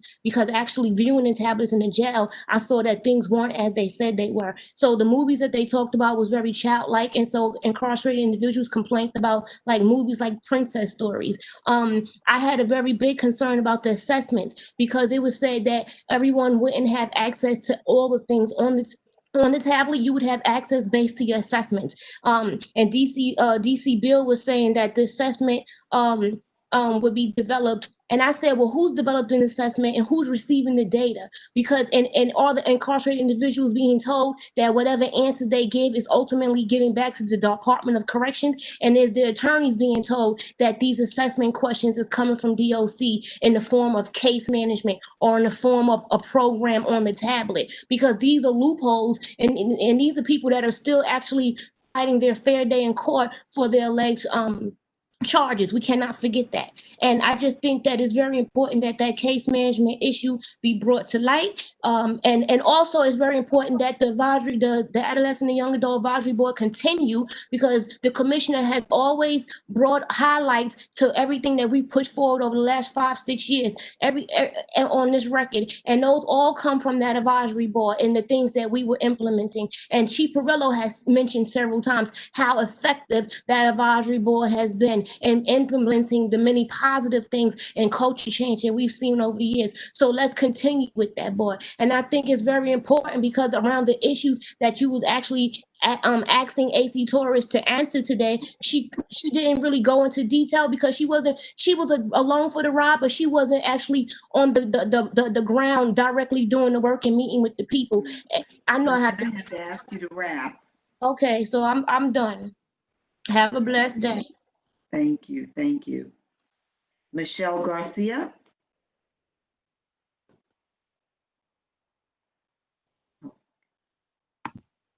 She doesn't appear to be here any longer. Okay. Lara Russo. Sorry, Jennifer, I moved Michelle to the panelists. Yeah. Okay, good deal. Ms. Garcia. Hi, can you all hear me? Yes, thank you. Okay, perfect. Sorry about that. So good morning, everyone. My name is Michelle Garcia, and I'm a corrections specialist at New York County Defender Services. Last Friday, NYCDS sent a letter along with other public defender offices to DOC, CHS, and BOC to ask the department release all COVID-19 written policies. In my testimony today, I want to provide some lack of clear policies negatively affect our clients. A lack of consistent PPE, specifically face masks, are an ongoing problem in the jails and in the courtroom. On April 3rd, 2020, the Department of Corrections announced that all staff were issued and required to wear masks, and that the clients would receive them as well. Our office conducted a survey of our clients this spring and summer. 68.1% of our surveyed clients said that the staff does not wear masks at all times, and that they themselves would often need to reuse them for about 1 to 3 weeks at a time. In court, our clients are handcuffed behind their backs and unable to pull their mask up if it slips below their nose or their mouth. This makes it impossible for them to properly use their PPE while in transit and in court. Numerous clients have appeared in court without a mask, requiring our staff to provide masks and shields for them. It is not the responsibility of the accused person's lawyer to provide PPE to their clients at every court appearance. There should be a clear written policy from DOC, ensuring that all incarcerated people have access to clean, new PPE on a regular basis, both in jails and in the courthouse. Video conference counsel visits are also an ongoing problem during the pandemic. NYCDS staff has been conducting daily video conferences but have found that numerous calls have been disrupted due to other hearings, extremely low quality, or even the wrong client being brought down to the booth. While counsel visits are now allowed, we still do not have a clear and consistent protocol regarding safety measures, including whether or not clients will be provided with face masks upon arrival. How can our staff know it is safe to return to Rikers for visits if they don't know what to expect once they get there? Family members and friends have had similar situations when trying to conduct televisits with their loved ones. The calls are often interrupted, shortened, or simply just don't occur. Families have come to us with a multitude of concerns, including when they can visit facilities and if they're allowed to send PPE to their loved ones. Again, to our disappointment, we have not been able to provide them with answers. If counsel visits are now allowed, a similar protocol should be released immediately for families. Every day, our clients are overwhelmed with the possibility of testing positive for the virus, being around those who may have it, and simply just figuring out how to best protect themselves. Our client safety and well-being is being compromised by DOC's failure to articulate clear, written policies related to COVID-19 procedures. Today, we ask and urge the board to work with DOC and CHS to ensure that written policies are released promptly before the next wave of cases hits. Thank you very much for your time. Thank you. Thank you very much. The next speaker is Laura Russo. All right. Please begin. Okay, can you hear me? Yes. Okay, my name is Lara Russo. I'm a student at CUNY School of Law, and I interned with UGC's Mental Health Project. I'll be presenting a statement on behalf of a person currently in custody on their experience in restrictive housing, in their own words. I turned 22 years old this June, and I've been in jail for 15 months. For 9 of those months, I've been in some type of restrictive housing. I'm currently at MDC again after being in Rikers GVRC in solitary for 23 days. It's honestly worse here than the box. They have emergency service unit out on the floor 24/7. They're like the army. They just be yelling at you, threatening you, strip searching you all the time whenever they want. It's so bad, it honestly has me thinking of ways to get back to the box. Prior to this, they had given 23 days in the box. I was never out my cell. I was in there 23 hours a day, just leaving a shower, unless I wanted to go to the yard. But I didn't go to the yard because the guards go through your cell when you go to the yard, and I didn't want them touching my things. There I was alone. It's just a cell, a toilet, a sink, and a bed. The light switch is outside the cell, so the guards get to control your light.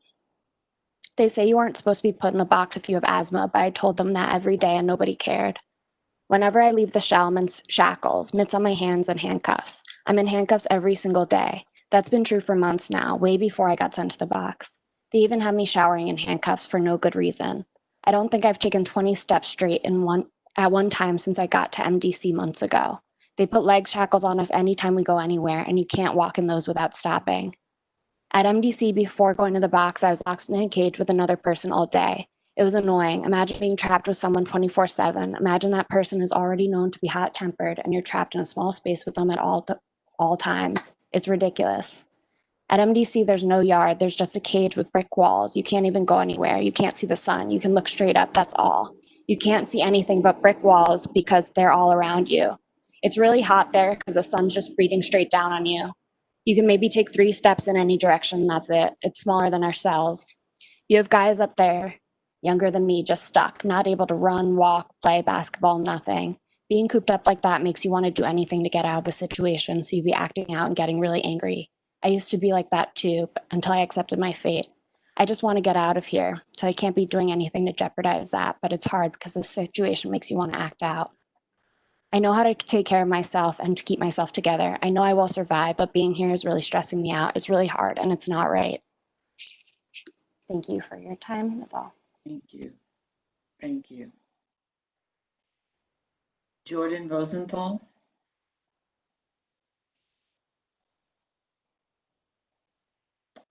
Right. Please begin.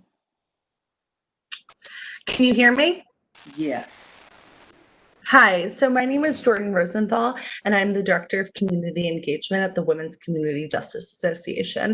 And I'm here today to talk about the lack of a visiting plan regarding Rikers.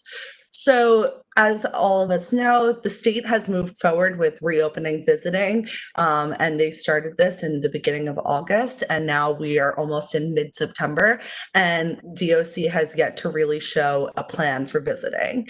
The people that are detained at Rikers are pretrial. As we know, they are legally, most of them are legally innocent, and they deserve a right to have interactions with their loved ones, whether that like being in person, and that we can't move forward continuously with these video visits and tablets because it's not a replacement for that in-person contact. And I really am very concerned about the focus on video visits because, again, they do not replace in-person visits, and we have to secure that in-person visits will return at some point. They cannot be completely replaced by these video visits. It's expensive to the family members. The connection isn't always good. We can see even when we're having these types of meetings, whether it's through Cisco or Zoom, different problems arise. And even if people can't necessarily touch each other in a visiting space, it's so important for people to see their loved ones. I would also say that we need to take a cue from the state's plan. And one of the biggest problems right now is that in the state's plan, only 2 people can visit someone at a time. So parents have to choose between their children of who to bring. And that's a really difficult, heartbreaking decision when someone is incarcerated.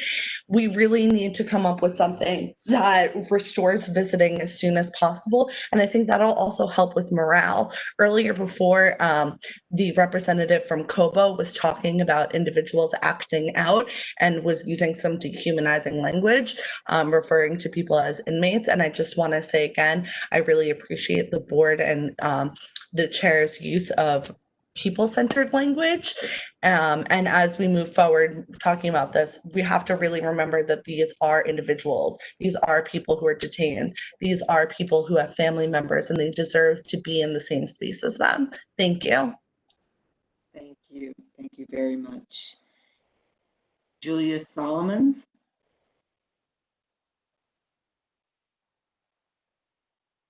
Please begin. Hi, all. Just making sure everyone can hear me. Can you hear me? Yes, and I just want to confirm that you are Julia Solomons, or Julia, is that your another? I'm seeing you. Okay, yes, good deal. Thank you. Yes, sure. Okay, here we go. Good morning, everyone. Thank you so much for the opportunity to speak today. My name is Julia Solomons, and I'm a policy advocate and social worker at the Bronx Defenders, as well as a member of the Jails Action Coalition. We have high hopes for the end of solitary confinement in New York City jails, and we eagerly await the release of the board's rule next month. However, we cannot celebrate this milestone in New York City history until we see the rule implemented successfully. And regardless of its potential for change, we are very concerned that implementation of the rule will not be successful without access to counsel in the disciplinary process. Time and time again, we have seen this oversight body create rules and standards that do not trickle down to the rank and file officers, and time again, we have heard DOC leadership make expansive claims about their picture-perfect policies that directly contradict the reality in the jails portrayed by our clients. We need the involvement of an outside party, someone who is a step removed from the jail environment, but who understands the rules and rights of both parties and is invested in the ultimate well-being of the person in custody. DOC must notify an incarcerated person's advocate and offer the opportunity for them to be present at any fact-finding involving an offense that could lead to status changes of any kind, to speak with their advocate before waiving any fact-finding rights, and to share information about the incident with the advocate so that the advocate can support their client through the process. Both Commissioner Brand and the board have spoken a lot about moving away from punitive approaches and towards rehabilitation. Approaches to violence that are truly restorative always involve a support person for the people on both sides of the conflict, as this increases accountability and investment in the process and in long-term change. Correctional staff are not our clients' support people, nor are they experts in due process, and they are not expected to be either. Yet due process is fundamental to a disciplinary system that seeks to be fair and not arbitrary, impactful and not cruel. Solitary confinement is cruel, this we know. But as we move into the unknown and unexplored means to address violence in our jails, regardless of what form that takes, meaningfully involving the person in custody and their advocates will be critical to creating real change. Since its inception, Rikers Island was designed to isolate people in custody from their communities and support systems and to limit access and visibility for anyone not living or working on the island. As a result, being in custody makes people feel hopeless, voiceless, and rates of violence are outrageously high. Allowing counsel to be part of the disciplinary process not only allows for true due process and increased transparency and accountability in the implementation of a new system, but also provides the incarcerated person with the necessary support to truly bring them into the process and foster investment in their personal growth. While closing Rikers Island is still years away, we can make true change now by truly opening our city jails, specifically to advocates who are invested in a better environment for our clients and are sworn to act in their best interest. Let's try it the way Washington, D.C. does it and see if increased transparency and accountability yields better results than decades of reclusion, antagonism, and despondence. Thank you.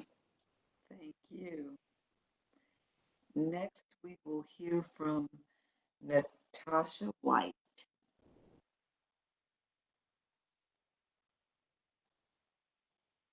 I don't know if Natasha White is still with us on the in the meeting. Doesn't appear to be. So we will move to Kayla Simpson. Kayla Simpson. Hi, can you hear me? Yes. Hey, good morning. My name is Kayla Simpson. I'm a staff attorney at the Legal Aid Society's Prisoners' Rights Project. You know, we've heard a lot today, as we do every meeting, about DOC COVID-19 policies. So let's talk about them for a minute. Let's talk about the two main things that the CDC says we should do to protect ourselves, regardless of the prevalence of COVID-19 in our communities: masks and social distancing. So first, masks. We wrote a letter to DOC last Friday sharing experiences from legal aid attorneys in the past month who visited clients in person and via video conferences, and they saw rampant failures to wear masks, as Dr. Cohen said. And we shared several accounts from the last 4 weeks, but I'm going to read you just one reason. An attorney visited a client in person at GRVC. He saw that the officer sitting at the reception building turnstile, where everyone entering passes, was not wearing a mask properly. The attorney watched one by one walk through the turnstile, one with his mask under his chin, 5 with no mask at all. And while the attorney waited for the bus to GRVC, the vast majority of people waiting for the bus had no masks. He was incredulous to see that 2 officers were going from bus to bus, ensuring that the masks required signs were posted, but they themselves were not wearing masks. The majority of people entering and exiting the buses wore no masks. And when his bus arrived, the driver exited wearing no mask. A new driver and 4 passengers boarded past the mask required sign, none wearing masks. They then entered GRVC, walking past more mask required signs. They saw a screening table for COVID-19 positioned in such a way as to make social distancing impossible, staffed by a captain who was wearing a mask primarily down around his neck, and another officer. He was never more than 4 feet away from other people and often much closer. The entry desk officer to the facility wore a mask below. And as the attorney waited, he saw 6 captains. Only 2 of them wore masks properly the entire time, and 3 wore none. Over his time there, he saw approximately 30 officers, contractors, non-uniform staff, medical personnel enter and exit the facility wearing masks improperly or not at all. He only saw 8 total people wearing masks properly during the hours he was at GRVC that day. Policy is not reality. And social distancing, that's the second one. We all know that the spring would have been so much worse in the jails, but for the massive efforts to reduce population there, particularly among vulnerable people. But look at the board's most recent reporting. The population has risen above 4,000, then above 4,100, and now hovering just below 4,200. And the housing units, like particularly dangerous dorm units, the board reported that 65% of those dorms are above 50% capacity, and so are half of cell units. And that reflects what our clients have been telling us in these past weeks. Next month, restaurants where we'll maybe spend 2 hours indoors can be at what, 25% capacity max. How can we value the life of people in custody so little that we protect our indoor dining experience more than we protect them? We can talk policy all day long, but policy just isn't reality. Over and over again, we see this. We cannot talk one moment about staying vigilant because of this deadly virus, and then the next moment, recklessly create a tinderbox of conditions that would make an outbreak devastating. The board has access to Genetech video, so you have unique access to the jails. And of course, you can't look at all the footage, but you can see what's happening, and you can make it clear to the public and help us all to provide accountability to these agencies. We rely on you to do it, and the consequences are extremely severe. Thank you so much. Thank you. Thank you. The next speaker is Sarita Daftery.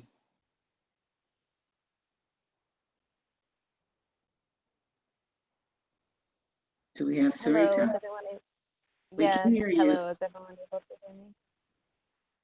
Thank you so much. And thank you for the board's continuing oversight. I'll keep my comments pretty brief today. I want to thank the board for the report that you issued on the tragic death of Leilene Extravaganza Kubalet Polanco.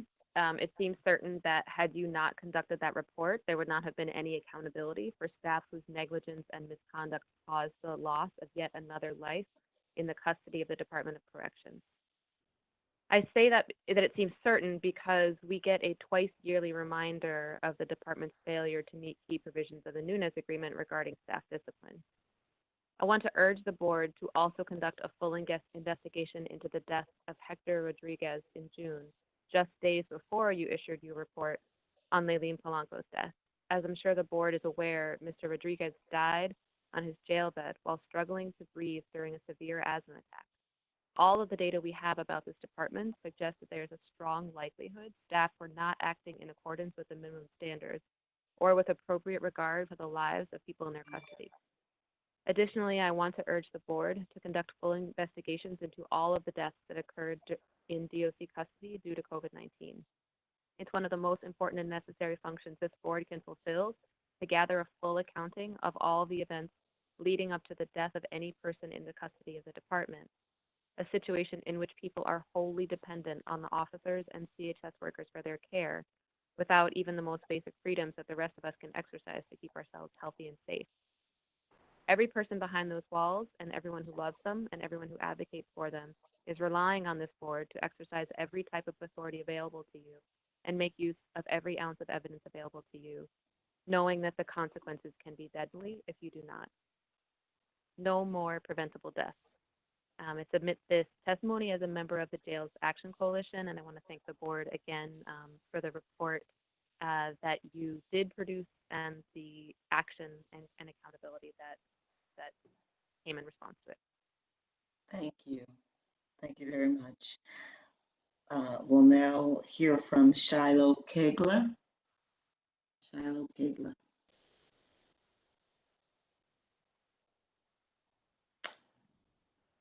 Does not appear this person is with us on the call any longer. We will move to Jennifer Parrish.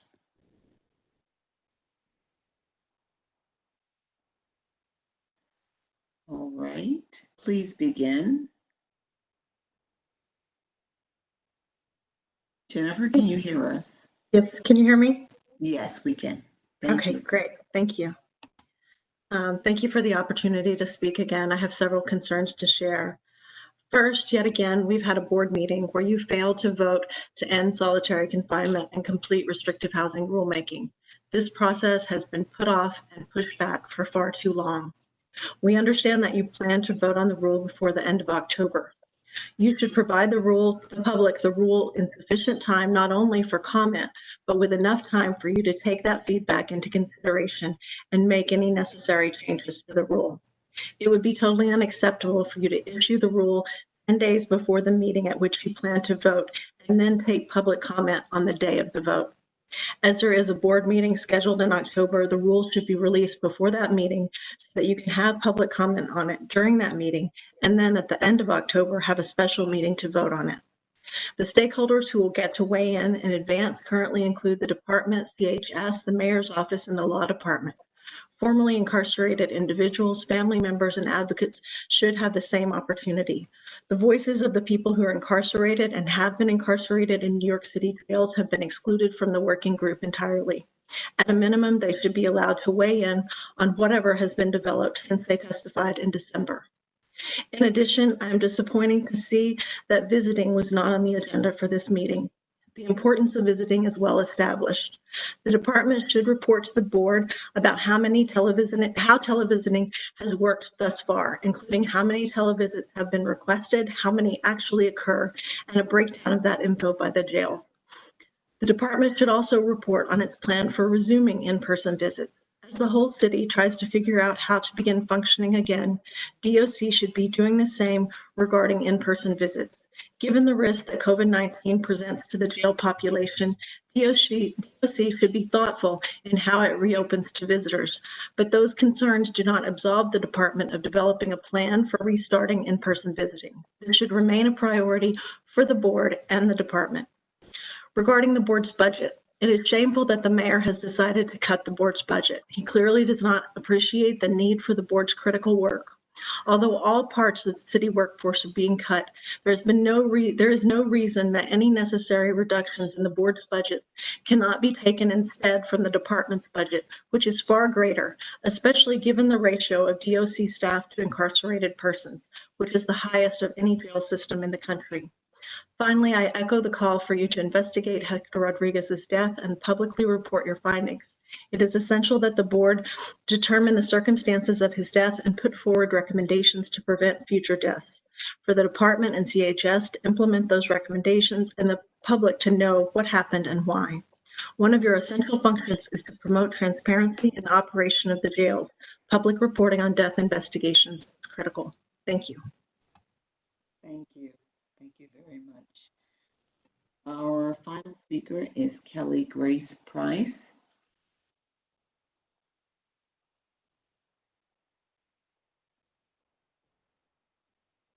Hi. Hi. Hi. Quick, hi. I want to say very quickly, just 3 things. I'll submit my testimony.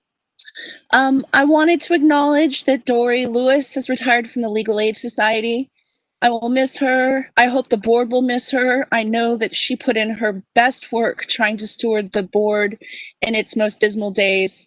And I also want to kind of warn the board that without Dory around, I don't have anyone holding a leash. So please take that as a warning, because Dory was really great at holding back my anger and my angst at the board and at the department. I also want to say, I don't believe that you voted on the variance. I only heard a vote on the condition to change the variance from 6 to 3 months. There was only 1 vote. I think you might have to go back and vote on the actual variance.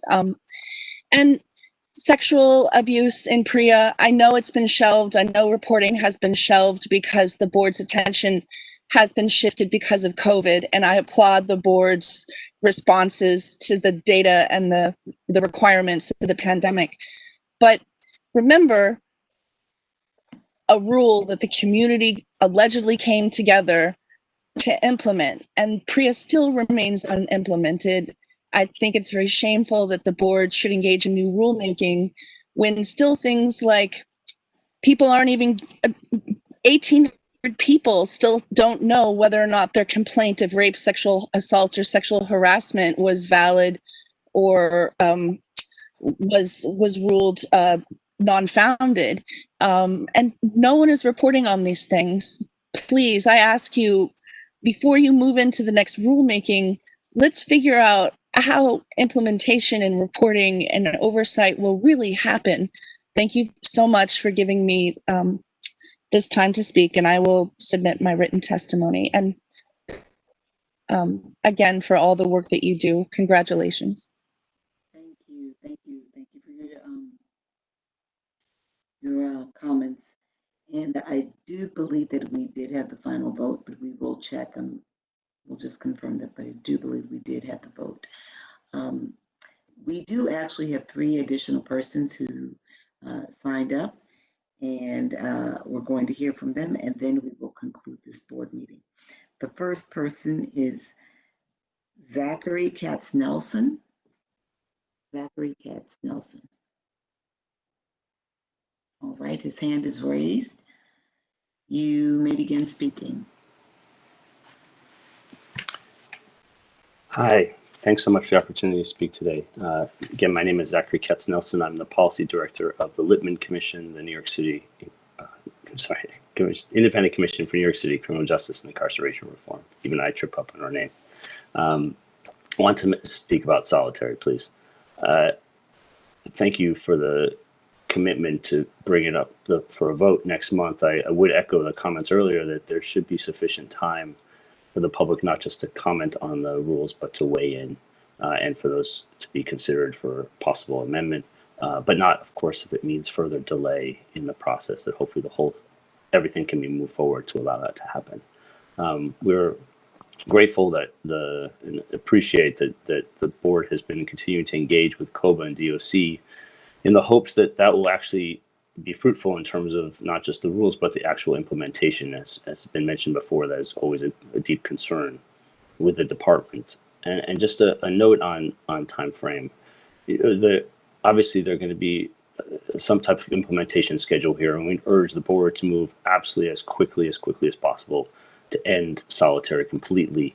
That is critical, not just, of course, for the physical and mental health of people that would be in solitary or in solitary today, but in terms of public safety and safety in the jails, that for every place that we've seen, every carceral institution that has reduced its reliance on solitary and replaced it with something better, you see a decrease in violence.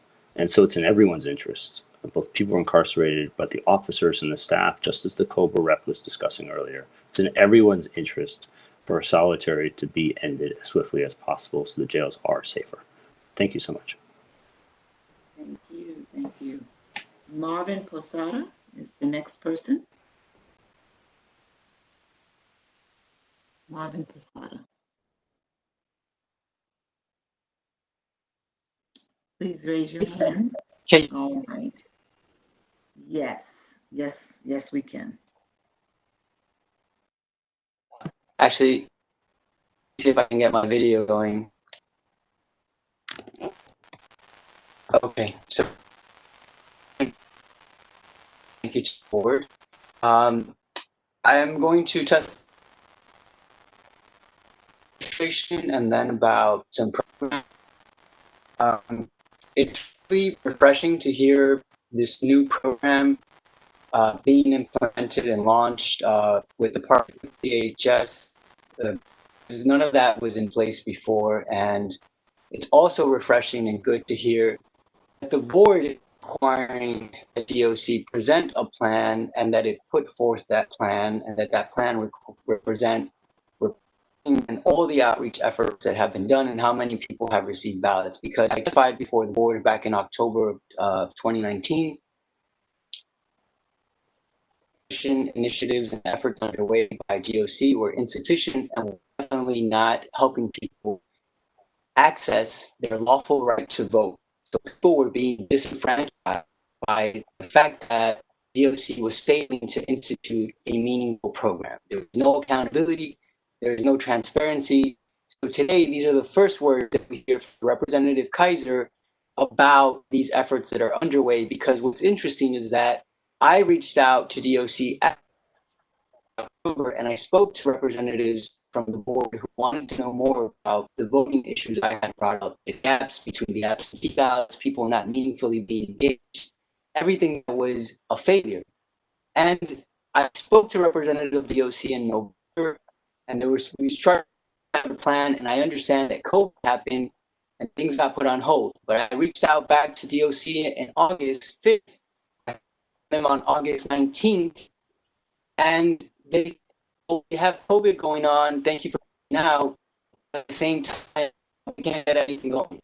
That's completely different from what Representative Kaiser now said, because I haven't heard back anything from DOC since August 19th, right? And it is September 14th. So these instances that are so repeated and numerous where DOC does not have policy, and what ends up happening is that people's rights are just taken from them when they're not at all. So when we hear from DOC, yes, COVID is happening, and we figure things out, we're in fact trying to get our stuff in place.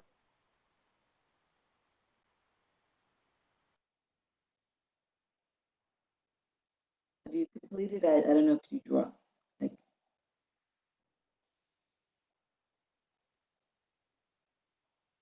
are you still with us?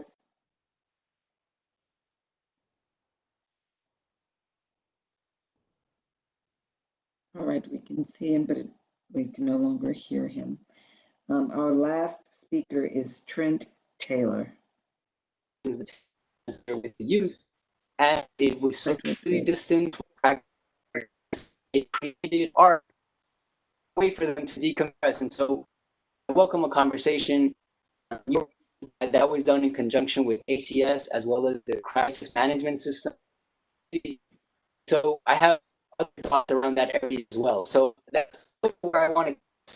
Okay, here's what I'm going to ask you to do, Mr. Prasada.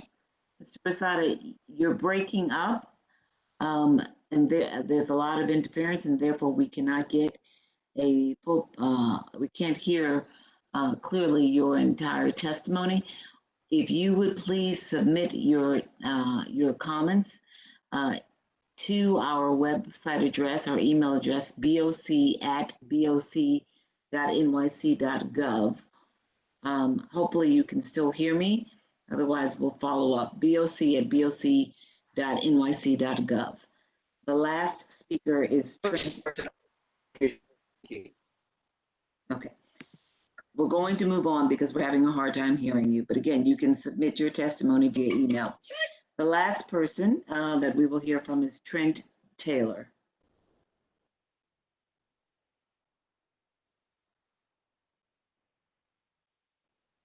Do you hear me? Yes, we do hear you. Okay. I'd like to tell you my experience about solitary confinement during the time I was on Rikers Island. I'm still scarred. It's what I've been through while I was in solitary confinement. No one understands solitary confinement until they've been there. The COs, excuse my French, they treat you like shit. They bring you your food late. Then they talk mess about you. But I'm gonna make this short. In December, I came to speak to you about my experience. But still, New York City is placing people in solitary confinement. I ask you again to take action now to finally end this torture. The advocates gave you a blueprint to end solitary confinement. You just have the courage to put it into practice.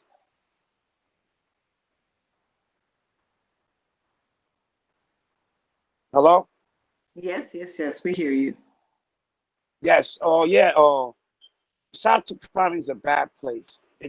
Like I said, I'm still scarred. When I spoke in December, I don't want to tell you I've taken medication for the dizziness from getting beat up in solitary confinement.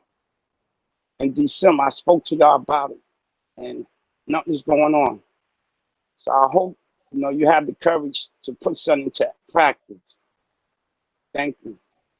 Thank you. Thank you very much. That concludes our public comment period and our board meeting. The next public board meeting is scheduled for October 13th, 2020 at 9 a.m. This meeting will also be held via WebEx, and details will be available on our website, as well as sending an email to interested parties. Thank you very much. Thank all the board members for their attendance and all of the participants, persons who gave public comment and other. This meeting is now adjourned.